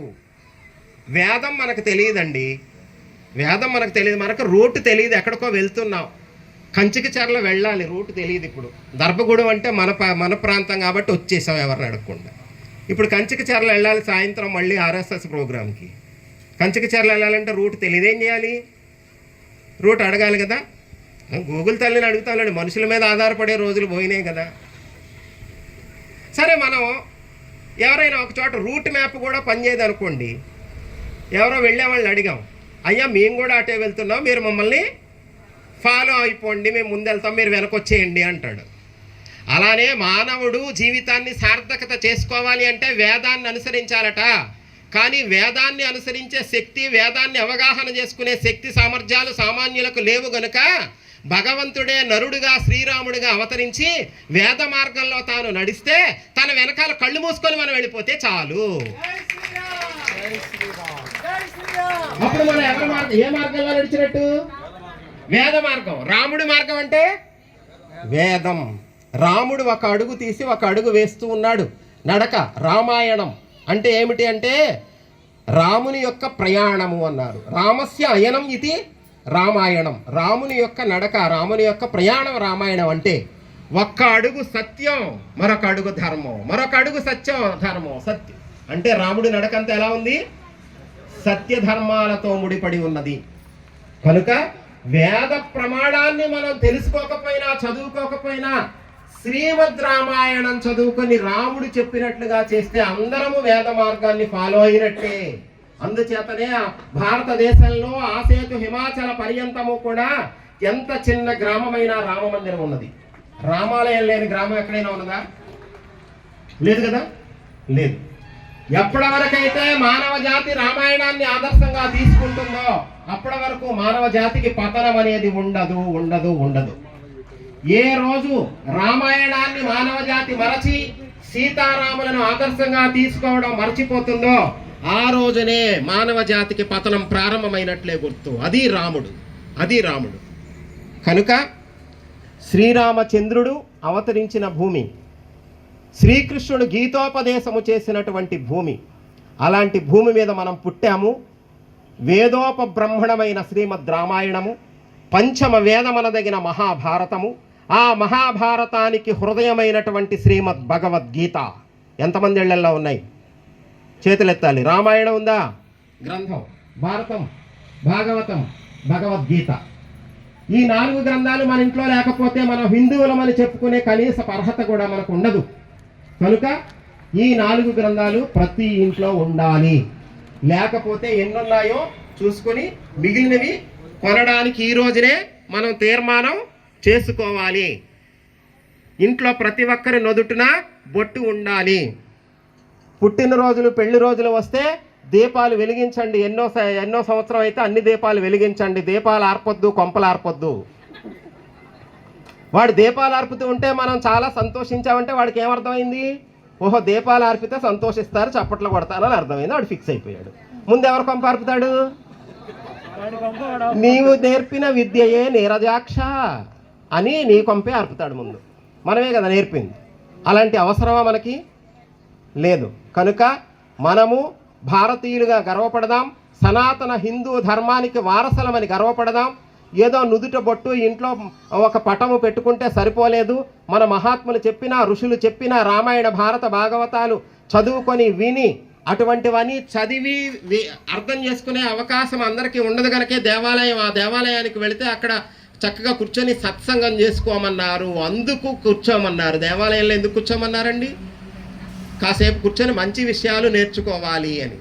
ఆరోగ్యకరమైన ఆహారం ఏమిటి, వ్యాయామం ఏమిటి, ప్రాణాయామం ఏమిటి, సూర్య నమస్కారాలు ఏమిటి, ఇవన్నీ నేర్చుకునే ఆధ్యాత్మిక పాఠశాలగా ప్రతి దేవాలయము మనం తీర్చిదిద్దుకోగలిగితే ఖచ్చితంగా మార్పు వస్తుంది.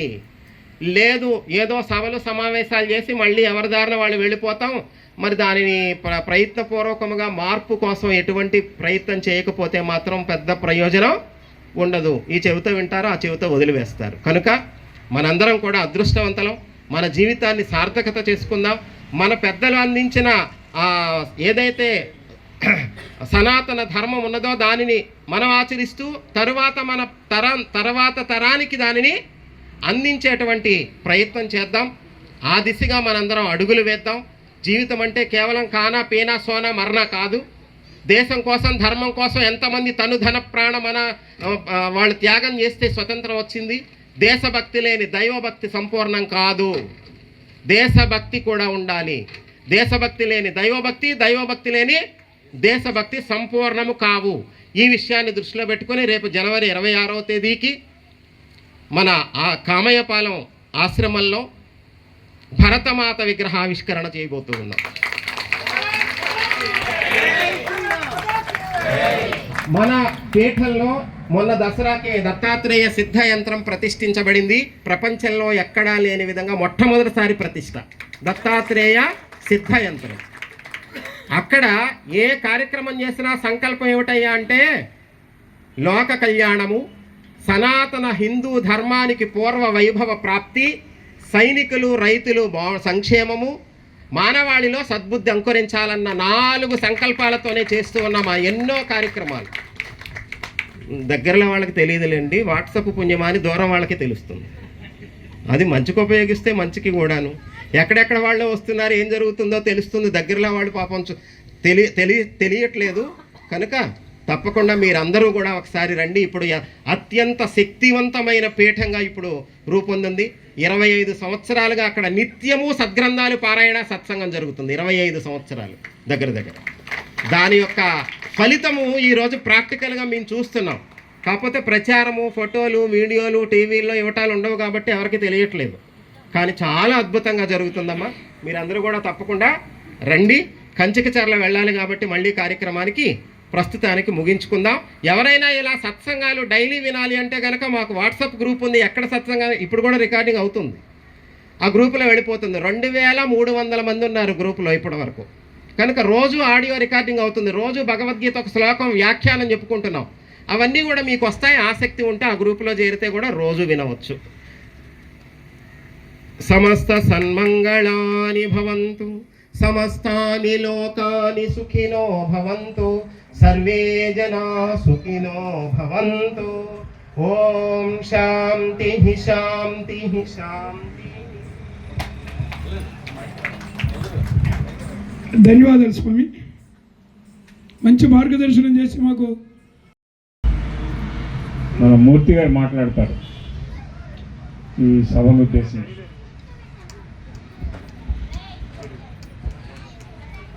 శ్రీరాఘవం దశరథాత్మజమప్రమేయం సీతాపతిం రఘుకులాన్వయరత్నదీపం ఆజానబాహుం అరవిందదళాయతాక్షం రామం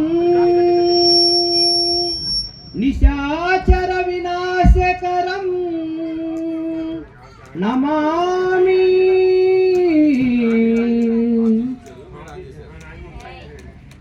పరమ పూజ్య శ్రీ శ్రీ శ్రీ అనగానంద స్వామీజీ పాదపద్మలకు నమస్కరిస్తూ ఈ వేదిక మీద ఉన్నటువంటి పెద్దలు మాననీయ శ్రీ గడ్డమణుగు సత్యనారాయణ గారు, మన ప్రాంతంలో దత్తుడి గారు అని పిలుస్తారు.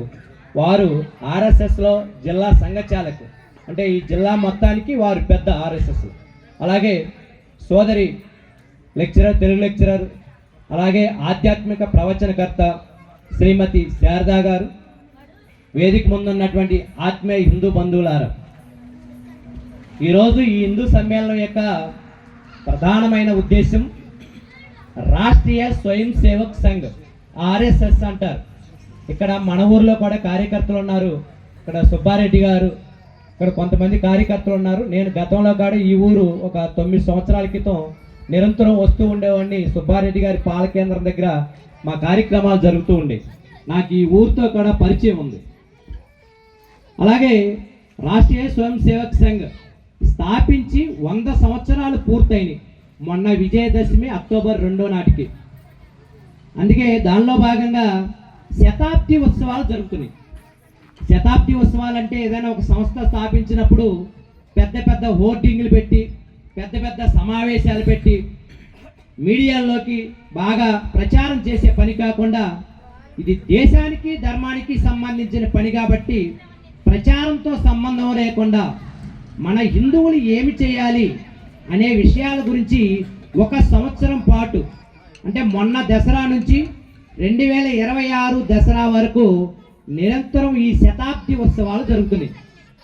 ఈ జరిగే సందర్భంలో అసలు ఆర్ఎస్ఎస్ ఎప్పుడు స్థాపించారు ఆ విషయాలు మనం కొంచెం తెలుసుకుని మనం ఈ శతాబ్ది కాలంలో మనం ఏం చేయాలి ఆ విషయాలు మనం ఒకసారి పరిశీలన చేద్దాం. రాష్ట్రీయ స్వయం సేవక్ సంఘ్ 1925 సెప్టెంబర్ 27వ తారీఖు విజయదశమి రోజున మహారాష్ట్ర రాష్ట్రంలోని నాగపూర్లో ప్రారంభించడం జరిగింది. అప్పటికి ఈ దేశానికి స్వాతంత్రం రాలేదు. ప్రారంభించిన వారు డాక్టర్ కేశవరావు బలిరామ్ హెడ్గేవర్. పేరు చాలా పెద్దగా ఉంటుంది. మనం ప్రేమగా వారిని డాక్టర్ జీ అని పిలుస్తాం, ఎందుకంటే వారు డాక్టర్ చదివారు కాబట్టి. వారు ఏం చేశారంటే భారతదేశానికి స్వాతంత్రం కోసం స్వాతంత్ర ఉద్యమాలు జరుగుతుంటే అనేక గాంధీ గారు, లాలా లజపత్ రాయ్ ఇలాంటి దేశభక్తి కలిగినటువంటి స్వాతంత్ర సమర యోధులతో సుభాష్ చంద్రబోస్ అలాగే డాక్టర్ భీమ్రావ్ అంబేద్కర్ ఇలాంటి వారందరితో సత్సంబంధాలు కలిగి ఉండి ఈ దేశం యొక్క స్వాతంత్ర పోరాటంలో పాల్గొన్నారు. ఉప్పు సత్యాగ్రహంలో పాల్గొన్నారు, సహాయ నిరాకరణ ఉద్యమంలో పాల్గొన్నారు, అటవీ ఉద్యమం అని ఒకటి జరిగింది. గిరిజనులు ఎవరైతే ఉన్నారో వాళ్ళు అడవిలోకి వెళ్ళి ఆ చెట్లను నరుక్కుని కట్లు తెచ్చుకునేటువంటిది నిషేధించారు బ్రిటిష్ ప్రభుత్వం. ఆ కార్యక్రమంలో కూడా ఆ ఉద్యమాల్లో కీలకంగా వ్యవహరించి వారు జైలు శిక్ష కూడా అనుభవించారు. వారు స్వాతంత్ర ఉద్యమంలో ఉన్నప్పుడు త్వరలోనే భారతదేశానికి స్వాతంత్రం రాకపోతుంది, స్వాతంత్రం వచ్చిన తర్వాత భారతదేశంలో మళ్ళీ స్వాతంత్రం పోదా అనేటువంటి ఒక ఆలోచన ఆయనలో వచ్చింది. ఎందుకు అలా చెప్పారంటే ఎందుకు వచ్చిందంటే భారతదేశము 2000 సంవత్సరాల పాటు నిరంతరము అనేక దేశాల యొక్క స్వాధీనంలోకి ఆక్రమణలోకి దోచుకోవడానికి గురైంది. 2000 సంవత్సరాలుగా భారతదేశాన్ని సిక్కులు, కుషాణులు, హూణులు, గ్రీకులు, ఫ్రెంచ్ వారు, డచ్ వారు వీళ్ళందరూ చివరిగా బ్రిటిష్ వారు ఇక్కడ అందరూ చదువుకున్నా ఉన్నారు. మనకి 10వ తరగతి లోపు సోషల్లో ఉంటాయి. ఫ్రెంచ్ వారు వచ్చారు, డచ్ వారు వచ్చారు, హూణులు వచ్చారు, కుషాణులు వచ్చారు, చివరిగా బ్రిటిష్ వారు వచ్చారని చెప్పుకున్నాం. ఎందుకు వచ్చారంటే వాళ్ళు మన దేశం మీద ఏం ప్రేమతో రాల. భారతదేశం సుసంపన్నమైనటువంటి దేశం, అత్యంత ధనికమైన దేశం. ఇప్పుడు ఏదైతే మన పిల్లల్ని వేరే దేశాలకు పంపించి అమెరికా ఆడి పంపిస్తున్నామో అగ్రరాజ్యంగా చెప్పబడుతున్నటువంటి అమెరికా ఏదైతే ఉందో ఆ దేశం కన్ను తెరవకముందే మన భారతదేశం అగ్రరాజ్యంగా ఉంది. మనకు తెలుసు 1529వ సంవత్సరంలో మనం ఒక పాఠం చదువుకుంటాం శ్రీకృష్ణ దేవరాయల గురించి. శ్రీకృష్ణ దేవరాయల యొక్క కాలంలో రోడ్ల మీద మణులు, రత్నాలు, వజ్రాలన్నీ కూడా ఇప్పుడు కూరగాయల మార్కెట్లో కూరగాయలు పోసి ఎలా అమ్మేవాళ్ళో అలా అమ్మేవారని. అది నిజమేనండి? నిజమేనా? 100కి 200% నిజము. మనం చదువుకున్నది శ్రీకృష్ణ దేవరాయలు పరిపాలించింది నిజము. అందుకే ఆ రత్నాలు, వజ్రాలు, వైడూర్యాలు అలా శ్రీకృష్ణ దేవరాయల కాలంలో అమ్మడం జరిగింది. కాబట్టి ఇప్పటికీ కూడా మనకి తొలకరి వచ్చినప్పుడు జూన్, జూలై నెలలో రాయల వారి ఏలినటువంటి రాయలసీమలో ఈ రోజుకి మనకి వజ్రాలు దొరుకుతున్నాయి. కారణం ఏంటంటే భూమి లోపల ఆ వజ్రాలు ఉన్నాయి, అక్కడ తయారు అవ్వలేదు. కాబట్టి అంత ధనికమైన దేశం భారతదేశం. అలాంటి ధనిక దేశం కాబట్టే ఇంతమంది ఈ దేశాన్ని దోచుకుపోవడానికి వచ్చారు. ఎవరు దొంగలు ఎవరింట్లో పడతారండి? ధనవంతుల ఇంట్లో, డబ్బులు ఉన్న వాళ్ళ ఇంట్లో పడతారు. ఈ దేశము అగ్రదేశము, సుసంపన్నమైన పవిత్రమైన దేశమని మిగతా వాళ్ళ యొక్క దొంగ దేశాల యొక్క కన్ను పడింది. ఈ దేశాన్ని దోచుకోవడానికి రకరకాల ప్రయత్నాలతో వ్యాపారం అని ఒకడు, ఇంకొక పద్ధతి అని ఒకడు ఇలాగ వచ్చి 2000 సంవత్సరాల పాటు ఈ దేశాన్ని నిరంతరం దోచుకుపోయారు. అందుకే చాలామంది అంటారు బ్రిటిష్ వారి కట్టడాలు ఎక్కడన్నా కనపడితే అమ్మో ఎప్పుడో స్వతంత్రం రాకముందు బ్రిటిష్ వారు కట్టారు, చాలా స్ట్రాంగ్గా ఉంది అంటారు. రైల్వే లైన్లు బ్రిటిష్ వారు వేశారంటారు. దానికి కారణం ఏంటంటే అంతకు మించి మనము తంజావూరు బృహదేశ్వరాలయం ఇలాంటి వాటిని ఎన్నో నిర్మించాం కొన్ని వందల సంవత్సరాల క్రితమే. ఏళ్ళ వచ్చి రైల్వే లైన్లు వేయటం ఈ దేశ సంపదను దోచుకోపోవటానికి సముద్ర మార్గానికి రైల్వే మార్గాలు వేశారు, రోడ్డు మార్గాలు వేశారు సంపదను తరలించడానికి. ఆ విధంగా వస్త్ర వ్యాపారానికి వచ్చి 200 సంవత్సరాలు ఈ దేశాన్ని పరిపాలించారు బ్రిటిష్ వారు. వాళ్ళు వెళ్ళిపోతూ మనకి కొన్ని దుర అలవాట్లను మనకి ఇచ్చేళ్ళారు, మనకి లేని అలవాట్లను అలవాటు చేశారు. వాళ్ళ వస్తువు ఒకటి వ్యాపారం అయితే వాళ్ళ మత వ్యాప్తి చేసి వెళ్ళారు. భారతదేశంలో అంత క్రితం క్రైస్తవం లేదు, ఇస్లాం లేదు, అందరూ భారతీయులు హిందువులు మాత్రమే ఉండేవాళ్ళు. ఇప్పటికి కూడా హిందూ దేశంగానే ఉంది. ఏ రాజ్యం అయితే మనం హిందూ రాజ్యం అనుకుంటున్నామో, హిందూ రాష్ట్రం అనుకుంటున్నామో, ప్రభుత్వాలు ఏమీ ప్రత్యేకంగా ప్రకటించాల్సిన అవసరం లేదు. ఈ దేశం ఆల్రెడీ హిందూ దేశమే, హిందువులు మెజారిటీగా ఉన్నారు, హిందూ దేశమే ఇది. ఇక్కడ ఉన్న వాళ్ళందరూ కూడా భయంతో మతం మారిన వాళ్ళు మాత్రమే. ఇప్పుడు ఎవరైతే నేను ముస్లిం అని చెప్పుకున్నా, ఇది నేను చెప్పాను కదండి, సాక్షాత్తు జమ్మూ కాశ్మీర్ ముఖ్యమంత్రి ఫరూక్ అబ్దుల్లా చెప్తున్నాడు మా పూర్వీకులు హిందువులు. అసావుద్దీన్ ఓవైసీ చెప్తున్నాడు హైదరాబాద్ ఎంపీ మా పూర్వీకులు బ్రాహ్మణులు అని. కాబట్టి మనం అందరం హిందువులం, హిందూ దేశంగానే ఉంది. మన దేశం ఎప్పుడు సనాతన ధర్మం ఏదైతే ఉందో దాన్ని ఆచరిస్తూ వచ్చేది. ఈ మధ్యలో ఈ దుర్మార్గుల యొక్క పరిపాలన వల్ల, వాళ్ళ యొక్క మత మార్పిడి వల్ల దేశము పునర్వైభవ స్థితిని కోల్పోయింది. ఆ కోల్పోయిన పునర్వైభవ స్థితిని మరలా మనం పునరుద్ధరించాలి. అలా పునరుద్ధరించడం కోసమే 1925లో రాష్ట్రీయ స్వయం సేవక సంఘం ఏర్పడింది. ఇందాక సంచాలక్ గారు చెప్పారు హిందువులు నలుగురు ఎప్పుడు కలిసి ఉంటారంటే ఎవరైనా చనిపోయినప్పుడు పాడి మోయటానికి అప్పుడు మాత్రమే కలిసి వెళ్తారు. అది నిజమా 100%. అలాంటి హిందువులతో, ఇది వీరు చెప్పింది కాదు, మహాత్మా గాంధీ గారు కూడా అన్నారు. డాక్టర్జీ నాగపూర్లో ఒక 4 పిల్లలతో ఆర్ఎస్ఎస్లో కార్యక్రమాలు నేర్పిస్తున్నారు, దాన్ని శాఖ అంటారు. నేర్పిస్తున్నప్పుడు ఏంటి డాక్టర్జీ మీరు ఇక్కడ చేస్తున్నారంటే హిందువుల ఐక్యత కోసం ప్రయత్నం చేస్తున్నానంటే అప్పుడు అన్నారు హిందువుల ఐక్యత తీసుకోవడం నీకేమన్నా మతం ఉందా, మతి లేదా, హిందువులు ఎప్పుడు కలిసి ఉండరు, వాళ్ళని ఐక్యం చేయాలంటే కనుక కప్పలని తక్కిట్లో కాటా పెట్టడం ఎంత కష్టమో హిందువులను ఐక్యం చేయడం అంత కష్టం అని చెప్పారు. కానీ అసాధ్యమైన విషయాన్ని సుసాధ్యం చేస్తూ రాష్ట్రీయ స్వయం సేవక సంఘం ఇవాళ 100వ సంవత్సరంలోకి వచ్చింది. ప్రపంచంలో ఏదైనా ఒక సంస్థ 100 సంవత్సరాలు పూర్తి చేసుకుని ఈ దేశంలో అన్ని గ్రామాలకు విస్తరించింది. ఈ దేశంలోనే కాకుండా అనేకమైనటువంటి దేశాల్లో విస్తరించింది, అనేక రకాల పేరుతో.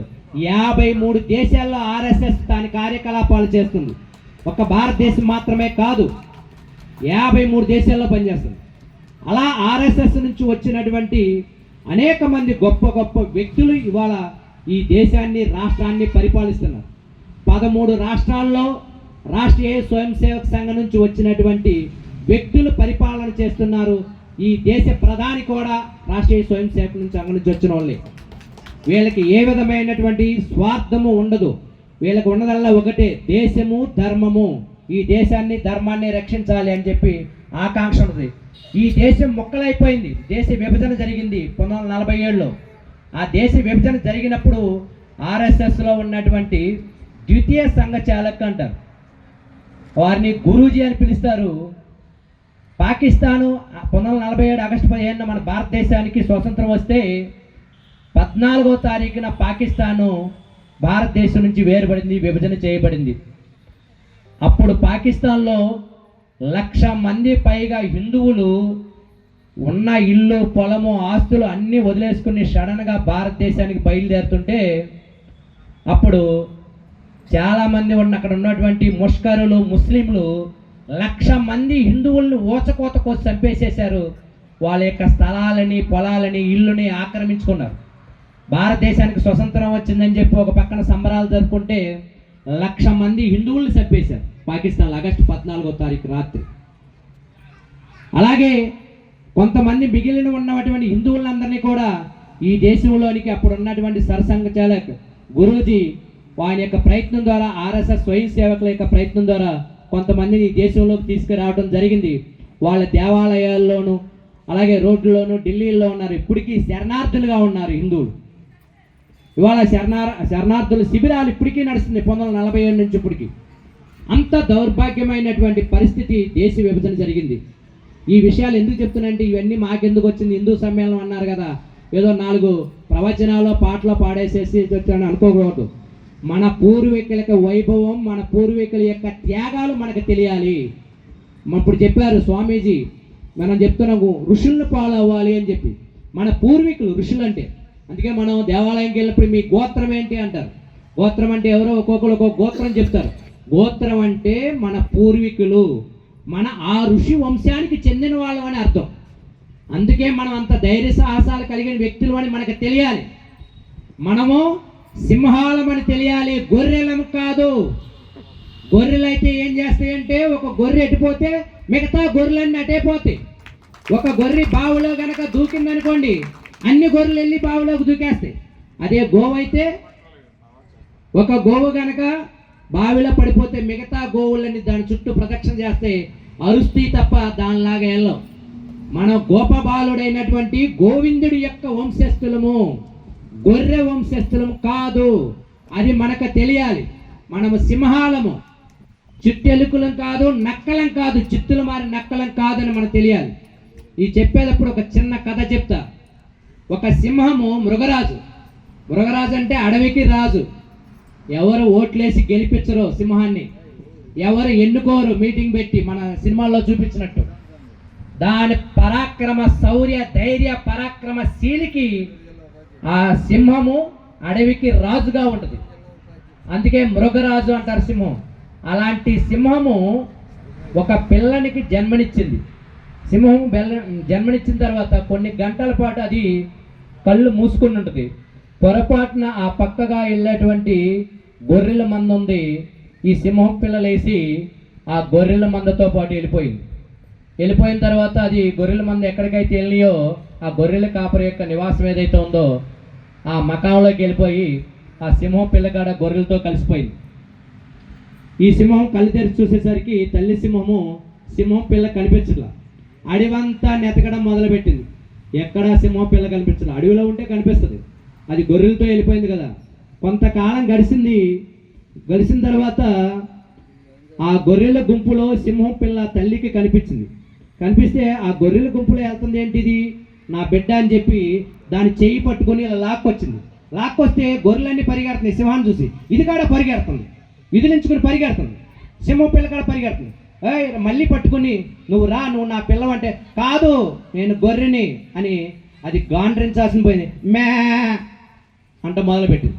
ఎందుకని ఆ సింహ పిల్ల అయినప్పటికీ కూడా అది గొర్రెలతో సహవాసం చేసి అది కాడ గొర్రెలాగా తయారైంది. అప్పుడు తల్లి సింహం చెప్పింది, కాదు నువ్వు నేను ఒకలాగానే ఉన్నావు, నువ్వు నా పిల్లవు, నువ్వు సింహానివి అని చెప్తే అది నమ్మలేదు. అప్పుడు ఒక బావి దగ్గర తీసుకెళ్ళి బావిలో తలకాయ పెట్టి, చూడు నీ తలకాయి నా తలకాయ ఒకలాగా ఉన్నాయి, నీకు మేసాలు ఉన్నాయి నాకు మేసాలు ఉన్నాయి, నీ ఆకారం ఒకటి నా ఆకారం ఒకటి అని చెప్పినప్పుడు అప్పుడు నమ్మింది. అలాగే మన హిందువులు కూడా గొర్రెల మందలో కలుస్తున్నారు. ఆ గొర్రెల మందలో కలవకుండా ఉండాలి. వాళ్ళందరూ మన బంధువులే. ఏదో ఒక కారణాలు, ఏదో ఒక బలహీనత, ఆరోగ్యమో లేక ఆర్థిక పరిస్థితి, ఈ రెండు కారణాలు ఈ దేశంలో మత మార్పిడులు చేస్తున్నారు. ఈ రెండే కారణాలు. ఎవరు కూడా ఆ నల్ల పుస్తకం చదివి దానిలోకి వెళ్ళరు. ఆ గ్రంథం చదివితే తెలుస్తుంది దాంట్లో ఏముందని. చెప్పేవాడు కూడా చదవడు. ఇంతకు మనకు తెలియని విషయం ఏంటంటే చెప్పేవాడు కూడా చదవడు. ఎక్కడో మధ్యలో పేజ్ చేస్తాడు, అన్న అధ్యాయం ఇన్న అధ్యాయం అంటారు తప్ప. కాబట్టి ఎవరు కూడా మన బంధువులందరూ కూడా, వెళ్ళిపోయిన వాళ్ళందరూ కూడా ఎవరికి బైబిల్ గురించి అవగాహన లేదు, ఎవరు చదివి వెళ్ళలేదు. కాబట్టి దాన్ని చదివితే, ఆదికాండం చదివితే తెలుస్తుంది. నేను చదివాను కాబట్టి చెప్తాను. కాబట్టి మనం ఆ విషయాలు తెలియజేయాలి.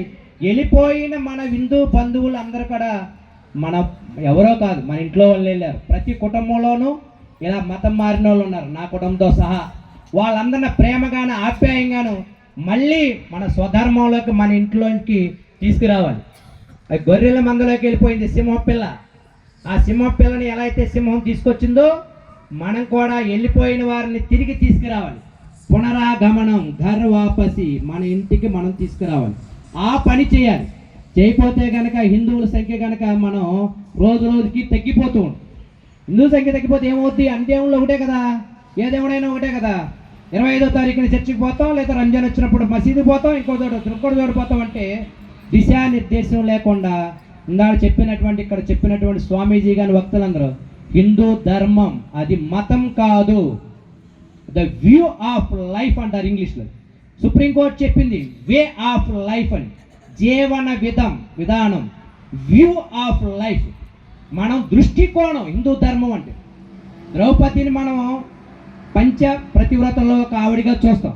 చాలామంది చెప్తారు తెలియనటువంటి అమాయకులు, 5 భర్తలు చేసుకుంది కదా, ఆవిడ ప్రతివ్రత ఎలా అవుతుంది అని. అది మనకు తెలియాలి. ఆ విషయాల మీద మనకు అవగాహన ఉండాలి. అదే హిందూ ధర్మం. సనాతన ధర్మం నిత్య నూతనమైంది, ఎప్పుడూ ఉండేటువంటి ధర్మం ఏదైతే ధర్మం ఉంది.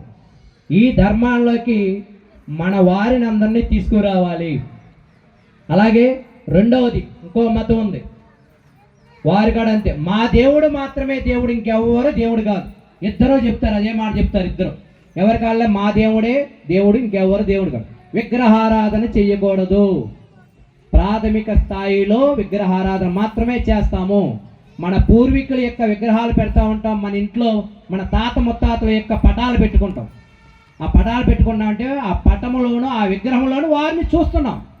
మనం ఇందుగలడు అందు లేదని సందేహం వాళ్ళది, ఎందెందు చూసినా అందందుగలడు శ్రీ మహావిష్ణువు అని చెప్పి మనం ప్రతి దానిలోని ఈ ప్రకృతిలో ఉన్నటువంటి అన్నిటిలోను, పుట్టలోను, చెట్టులోను, చివరికి విష నాగైనటువంటి పాములో కూడా మనం దేవుని చూస్తాం. అది సనాతన ధర్మం. ఆ ధర్మం గురించి మనకు తెలియాలి. అందుకే మనం ఈ సమ్మేళనాలు దేశవ్యాప్తంగా 1,00,000 చోట్ల జరుగుతున్నాయి.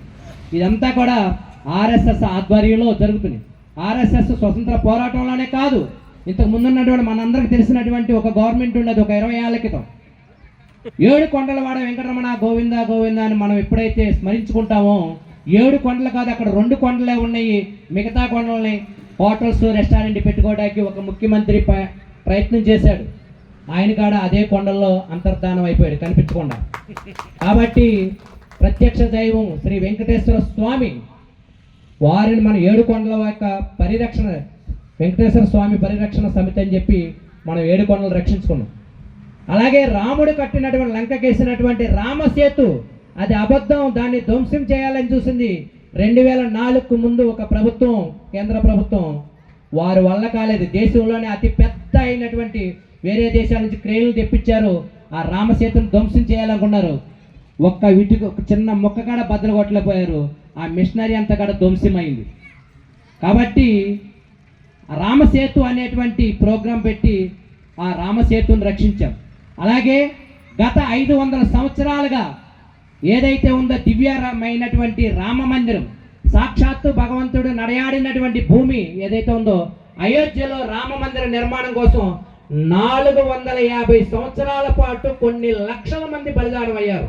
మనం చూస్తూ ఉన్నప్పుడు కూడా ఎప్పుడైతే ఆర్ఎస్ఎస్ దాన్ని టేకప్ చేసిందో, అనేక రథయాత్రలు చేసి న్యాయపరమైనటువంటి పోరాటాలు చేసి మొన్నే మనం 2025లో భవ్యమైన దివ్యమైనటువంటి బాలరాముని యొక్క ప్రతిష్ఠా కార్యక్రమాన్ని ప్రపంచం మొత్తం వీక్షించే విధంగా చూడగలిగాం. అది రామ మందిరం ఎవరిది అంటే కనుక మన ఈ దేశంలో ఉన్నటువంటి హిందువులందరిది. అక్కడ మనకి రామ మందిర నిర్మాణానికి కావలసినటువంటి డబ్బులు 1200 కోట్లు. కానీ మనం నిధి సేకరణ చేసి మనం ప్రతి ఇంటికి వెళ్ళి 10 రూపాయలు 5 రూపాయలు ఎంత ఇస్తే అంత 10 కోట్లు ఇచ్చిన వాళ్ళు కూడా ఉన్నారు. వాళ్ళన్నీ తీసుకుని మనం ఆ రామ మందిర నిర్మాణం చేసాం. కేవలం 40 రోజుల్లో మనకి 4,000 కోట్ల పైగా మనకి నిధి సేకరణ జరిగింది. మీరందరూ కూడా ఇచ్చి ఉంటారు. ఇక్కడ అందరూ కూడా ఈ గ్రామంలో కూడా చేశారు నిధి సేకరణ. ఆ డబ్బునన్నీ మళ్ళీ మిగతా డబ్బుని అక్కడ ఉంచి అన్నీ ఉచితమే.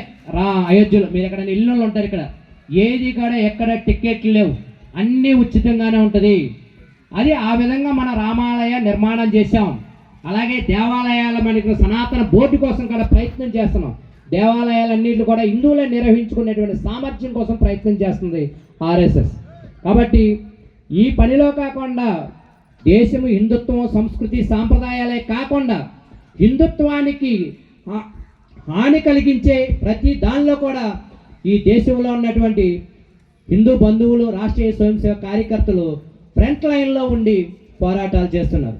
అది ఆర్ఎస్ఎస్కి సంబంధించిన విషయం. కాబట్టి మనము ఇలా కలిసి ఉంటున్నామన్న సంగతి ఇతర దేశాలు కూడా గమనించింది. ఇప్పుడు ఏదైతే ఉందో ప్రభుత్వం మనకు అనుకూలమైన ప్రభుత్వం నడుస్తుంది, కేంద్రంలో అనుకూలమైనటువంటి వ్యక్తుల చేత నడపడుతుంది ప్రభుత్వంలో. అందుకే మనం విభజించబడినటువంటి కాశ్మీర్ని మళ్ళీ మనం 370 అనే ఆర్టికల్ని రద్దు చేసి మనలో కలుపుకోవడం జరిగింది. పునర్వైభవ స్థితికి, అఖండ భారతం వైపుకి భారతదేశం దూసుకెళ్తుంది. పెహల్గాంలో దాడులు చేస్తే మన స్త్రీమూర్తుల యొక్క నుదుటిన సింధూరం తీసేస్తే ఈ దేశం ప్రపంచానికి అర్థమయ్యేటట్టు ఈ భారతదేశం యొక్క శక్తిని ఆపరేషన్ సింధూర్తో చూపించి పాకిస్తాన్ని 24 గంటల్లో సర్వనాశనం చేశాం. అది ఎవరికి తెలియదు, కొంతవరకే తెలుసు. పూర్తిగా నాశనమైంది. అణు వ్యవస్థలు మొత్తం కూడా నాశనమైంది. భారతదేశం యొక్క శక్తి ఇప్పుడు ప్రపంచం మొత్తం చూస్తుంది. ఏ దేశమైనా సరే, నిన్నగాక మొన్న పుతిన్ వచ్చారు, ఒప్పందాలు చేసుకున్నారు. మనకు తెలిసినవి కొన్ని, తెలియకుండా చాలా జరిగినాయి. 15 సంవత్సరాల పాటు భగవద్గీత రష్యాలో నిషేధించబడింది. రష్యన్ భాషలో మళ్ళీ భగవద్గీత రాసి మళ్ళీ భగవద్గీతని అక్కడ ప్రచారం చేసేటువంటి పరిస్థితి ఉంది. దాన్ని చూసే మొన్నటిదాకా 50% నిషేధాలు విధించినటువంటి అమెరికా ప్రభుత్వం మళ్ళీ ఇప్పుడు వాళ్ళ కాడ భారతదేశం లేకపోతే ఉండలేం, భారతదేశం విశ్వగురు స్థానంలోకి వెళ్తుంది, భారతదేశం ప్రపంచంలో 3వ స్థానంలోకి వెళ్ళబోతుంది. అందరూ చెప్తున్నారు 2028 నాటికి భారతదేశం ప్రపంచంలో 3వ స్థానంలోకి వెళ్తుంది అని.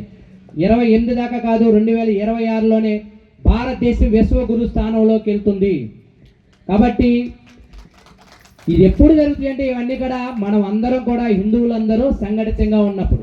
ఒక 5 విషయాలు చెప్పేసి కార్యక్రమాన్ని ఒక 5 నిమిషాల్లో ముగిస్తాను. 5 నిమిషాలు అందరూ ఓపిక పట్టండి. ఈ మార్పు రావాలంటే కనుక రాష్ట్రీయ స్వయం సేవక్ సంఘ్ ఒక 5 విషయాల మీద దృష్టి పెట్టింది.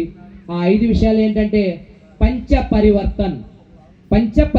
5 విషయాల్లో మార్పు రావాలి. ఇప్పుడు స్వామీజీ చెప్పిన, ఇక్కడ పెద్దలు చెప్పిన, వాళ్ళు చెప్పిన విషయాలన్నీ కూడా దీంట్లోనే ఉన్నాయి.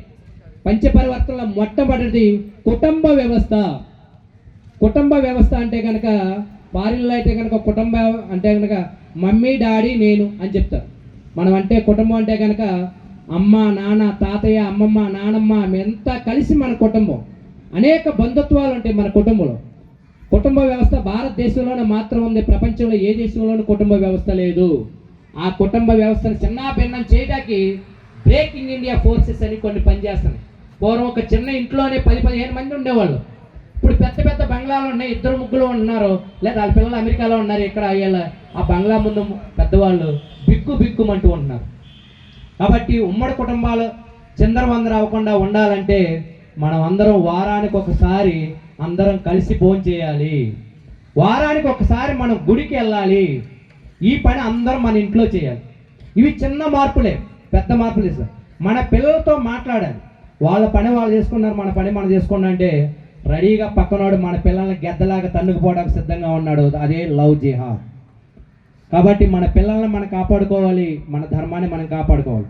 రెండవది సామాజిక సమరసత. సామాజిక సమరసత అంటే ఇందాక స్వామీజీ చెప్పినట్టు మన కులాలు, గడప లోపల కులం, గడప దాడిన తర్వాత హిందువులు, కులాలు అనేవి వృత్తులతో వచ్చినాయి. మన మధ్యన ఏ విధమైన కుల భావన లేకుండా మనం అందరం ఒకటే అనేటువంటి భావన రావాలి. దానినే సామాజిక సమరసత అంటారు. ఏమంటారండి? సామాజిక సమరసత. మూడవది పర్యావరణము. పర్యావరణ పంచభూతాలను కూడా మనం రక్షించాలి. గోమాత, భూమాత, మనమాత, గంగామాత, ఈ అన్నిటిని కూడా మన తులసి మాత, ఈ 5 పంచమాతలు మనకు జన్మనిచ్చిన తల్లి భూమి మాత, గోమాత, గంగామాత, తులసి మాత. ప్రతి ఇంట్లోనూ తులసి చెట్టు ఉండాలి. తులసి చెట్టు ఔషధాలు 24 గంటలు ఆక్సిజన్ ఇస్తుంది. అది సైంటిఫిక్ రీజన్. అలాగే మూడవది ఏంటంటే కనుక స్వదేశీ, మన వస్త్రాల వేషభూష భాషలన్నీ కూడా మన దేశమే ఉండాలి. విదేశాల వైపుకి మనం మోసుకుంటాం. మనం ఆధునీకరణ కోరుకుంటాం తప్ప పాశ్చాత్యీకరణని వ్యతిరేకిస్తాం. మోడర్నైజేషన్ ఓకే, కానీ వెస్టర్నైజేషన్కి మనం వ్యతిరేకంగా ఉంటాం. మన దేశ సంస్కృతి సాంప్రదాయాలు తెలియజేయాలి. పిల్లలకి పద్యాలు నేర్పాలి. భగవద్గీత, రామాయణ, మహాభారతాల్లో ఉన్న అంశాలు కనీసం 1-2 నేర్పితే మన పిల్లలు పక్కన వాళ్ళ వైపుకి చూసే ఆలోచన ఉండదు. మన ధర్మం గురించి మనం తెలియజేయాలి. అలాగే ఇంకోటి పౌర విధులు. మనం ఎక్కడైనా లైన్లో వెళ్ళాల్సి వచ్చినప్పుడు లైన్లో మాత్రమే వెళ్ళాలి. ఈ మధ్య మనం కార్తీక మాసంలో కూడా ఒకసారి చూసాం. దేవాలయానికి వెళ్ళినప్పుడు కానీ ఎక్కడికి వెళ్ళినప్పుడు నేను తొక్కిసలాట అడిగి అక్కడ మనం చాలామంది ప్రాణాలు కోల్పోతున్నాం. తొక్కిసలాట లేకుండా వరుస క్రమాన్ని పాటించాలి. క్యూ లైన్లో వెళ్ళాలి. ఈ కార్యక్రమాలు మనం ఈ 5 ఏవైతే ఉన్నాయో ఈ 5 కార్యక్రమాలు చేయాలి. అలాగే పర్యావరణానికి సంబంధించి ఎట్టి పరిస్థితుల్లో మనం క్యారీ బ్యాగులు వాడకూడదండి దయచేసి. అది చాలా చాలా ఇంపార్టెంట్. ఎక్కడ చూసినా కానీ క్యారీ బ్యాగులే. కాలువల్లో, చెరువుల్లో, రోడ్ల మీద ఎక్కడ చూసినా క్యారీ బ్యాగ్. ఒక క్యారీ బ్యాగ్ భూమిలో కలవడానికి 1500 సంవత్సరాలు పడుతుంది. చూడండి, మొత్తం క్యారీ బ్యాగులతో నిండిపోతే మనకి వర్షాలు కురిసినా కానీ భూమిలోకి ఇంకో భూగర్భ జలాలు తగ్గిపోతాయి. కాబట్టి క్యారీ బ్యాగులు వాడకూడదు. క్యారీ ఏ బ్యాగ్, మనం సంచులు పుచ్చుకుని వెళ్ళాలి. పూర్వం అదే చేసేవాళ్ళం. కూరగాయలకి వెళ్ళాలన్నా కానీ, కిరాణా సరుకులకి వెళ్ళాలన్నా మనం సంచులు పుచ్చుకెళ్ళేవాళ్ళం. ఇప్పుడు కూడా ఆ పని చేయాలి. ఆ విధంగా చేస్తారని ఆశిస్తూ నాకు ఈ అవకాశం ఇచ్చిన అందరికీ కూడా ధన్యవాదాలు తెలియజేస్తూ, భారత్ మాతాకి జై, జై జై మాతా, భారత్ మాతాకి జై. ధన్యవాదాలు స్వామి. మంచి మార్గదర్శనం చేసి మాకు స్ఫూర్తినిచ్చారు. ఈరోజున ఈ కార్యక్రమంలో చిరంజీవి దామిని శ్రేజ నృత్య రూపకం చేసింది. ఏలూరు నుంచి ప్రత్యేకంగా పిలిచిన వెంటనే ఏమీ ఆశించకుండా వచ్చి మమ్మల్ని అందరూ కూడా అలరించింది. అదేవిధంగా ఈ అమ్మాయి 6th క్లాస్ చదువుతోంది. అందులో ప్రతి ఒక్కరు కూడా ఈ అమ్మాయిని స్ఫూర్తిగా తీసుకోవాలి. స్వామీజీ వారి ఆశీస్సులు అందించవలసిందిగా కోరుచున్నాం. చిరు సత్కారం ఉంది.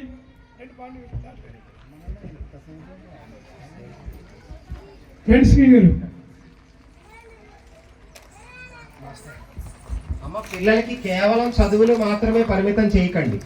అలా చేస్తే మనమే వాళ్ళ జీవితాన్ని నాశనం చేసినట్టు. అలా కనుక ఖచ్చితంగా కొన్ని కళలు అలాంటివన్నీ నేర్పాలి. లేకపోతే అదర్ అవకేషన్స్ ఎక్కువైపోతాయి. అలా ఏమీ నేర్పకుండా చదువుల కోసం, మార్కుల కోసమే రుద్దటం కాదు. అలా రుద్దితేనే వాళ్ళకి విరక్తి వచ్చి వాళ్ళు వృద్ధాశ్రమాల్లో గెంటేసేది. అందుకే కనుక మాతృదేవోభవ, పితృదేవోభవ అన్నారంటే దానికి సార్థకత చేసుకోవాలి. కానీ ఈ రోజుల్లో తల్లిదండ్రులు మాతృదేవోభవ, పితృదేవోభవ అన్న ఆర్యోక్తులకు అర్హత కోల్పోతున్నారు. అలా కోల్పోకూడదు.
స్వామివారు సుదీర్ఘమైన మంచి చక్కటి ప్రసంగాన్ని ఇచ్చారు.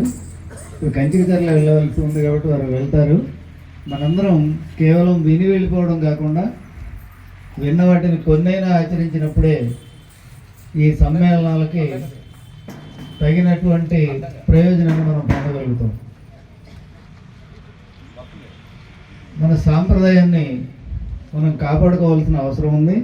అది దయచేసి గుర్తించండి. రండి సార్, రండి. మీరు కానిచ్చే, నేను నా మాటలతో మీకు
మనందరికీ RSS at 100 అని చెప్పని మన కామయ్యపాలెం గ్రూప్ ఒకటి, జీలుగుమిల్లి గ్రూప్ ఒకటి, 2 గ్రూపులు ఉన్నాయి.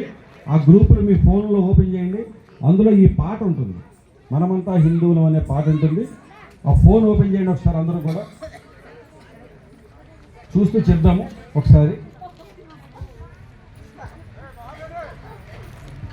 నేను చెప్తాను, అందరూ గొంతెత్తి బిగ్గరగా చెప్దామండి. పాట పెద్ద సంగీతం ఏమి ఉండదు ఇందులో, మామూలుగా అందరికీ రావడం కోసం దేశభక్తి గేయం అంతే ఇది. మనమంతా హిందువులం, బంధువులై మెలుగుదాం, ప్రతి పల్లెలు సమన్వయం, సద్భావం చాటుదాం. కాబట్టి చాలా మంది దురదృష్టవంతులు ఇక్కడికి రాలేదు.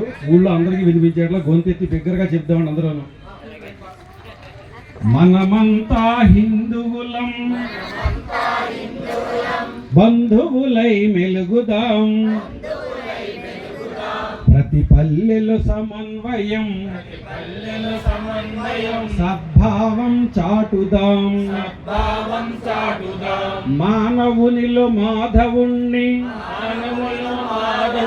దర్శించినది దేశం,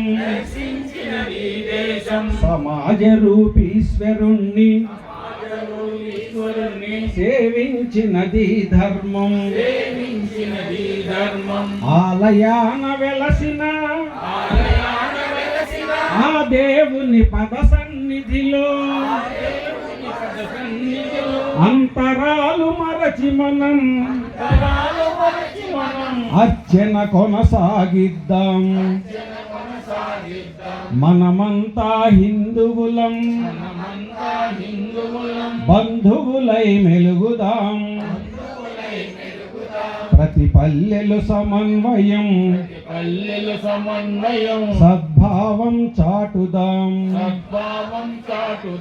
నింగి నిప్పు నేలగాలి, జలం దైవ ప్రసాదం. అందరికవి అందినప్పుడే జనజీవన వికాసం. జలవనలో కులమెందుకు ప్రమేయం, ప్రకృతి తల్లి ఒడిలోన మనమంతా సమానం. మనమంతా హిందువులం, బంధువులై మెలుగుదాం. ప్రతి పల్లెలు సమన్వయం, సద్భావం చాటుదాం. పునరపి జననం మరణం, విధి విధాత నిర్ణయం. శివుని రుద్రభూమిలోన అందరికీ అవకాశం. అందరి అంతిమ గమనం, అంత్యక్రియ సంస్కారం. అంతరాలు వదిలేద్దాం, సమరసతను సాధిద్దాం. మనమంతా హిందువులం, బంధువులై మెలుగుదాం. ప్రతి పల్లెలు సమన్వయం, సద్భావం చాటుదాం. భారత్ మాతా కీ, భారత్ మాతా కీ జై శ్రీరామ్, జై శ్రీరామ్. మనమంతా హిందువులం అంటాను, మనమంతా బంధువులం అని చెప్పాలి. మనమంతా హిందువులం, మనమంతా హిందువులం. కలిసి ఉంటే బలపడతామని చెప్తాను, విడిపోతే పడిపోతామని చెప్పాలి. కలిసి ఉంటే బలపడతాం, కలిసి ఉంటే బలపడతాం. భారత్ మాతాకి.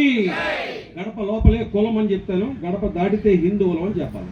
గడప లోపలే కులం, గడప లోపలే కులం. భారత్ మాతాకి జై జై మాతా. భారత్ మాతా జై జై మాతా. జై జై గీత, భగవద్గీత. జై జై గీత. భారత్ మాతా की జై శ్రీరామ్. భవంతు సుఖినః, సర్వే సంతు నిరామయాః, సర్వే భద్రాణి పశ్యంతు, మా కశ్చిత్ దుఃఖభాగ్ భవేత్. ఓం శాంతి శాంతి శాంతి. ఓం శాంతి శాంతి శాంతి. కార్యక్రమం పూర్తయిందండి.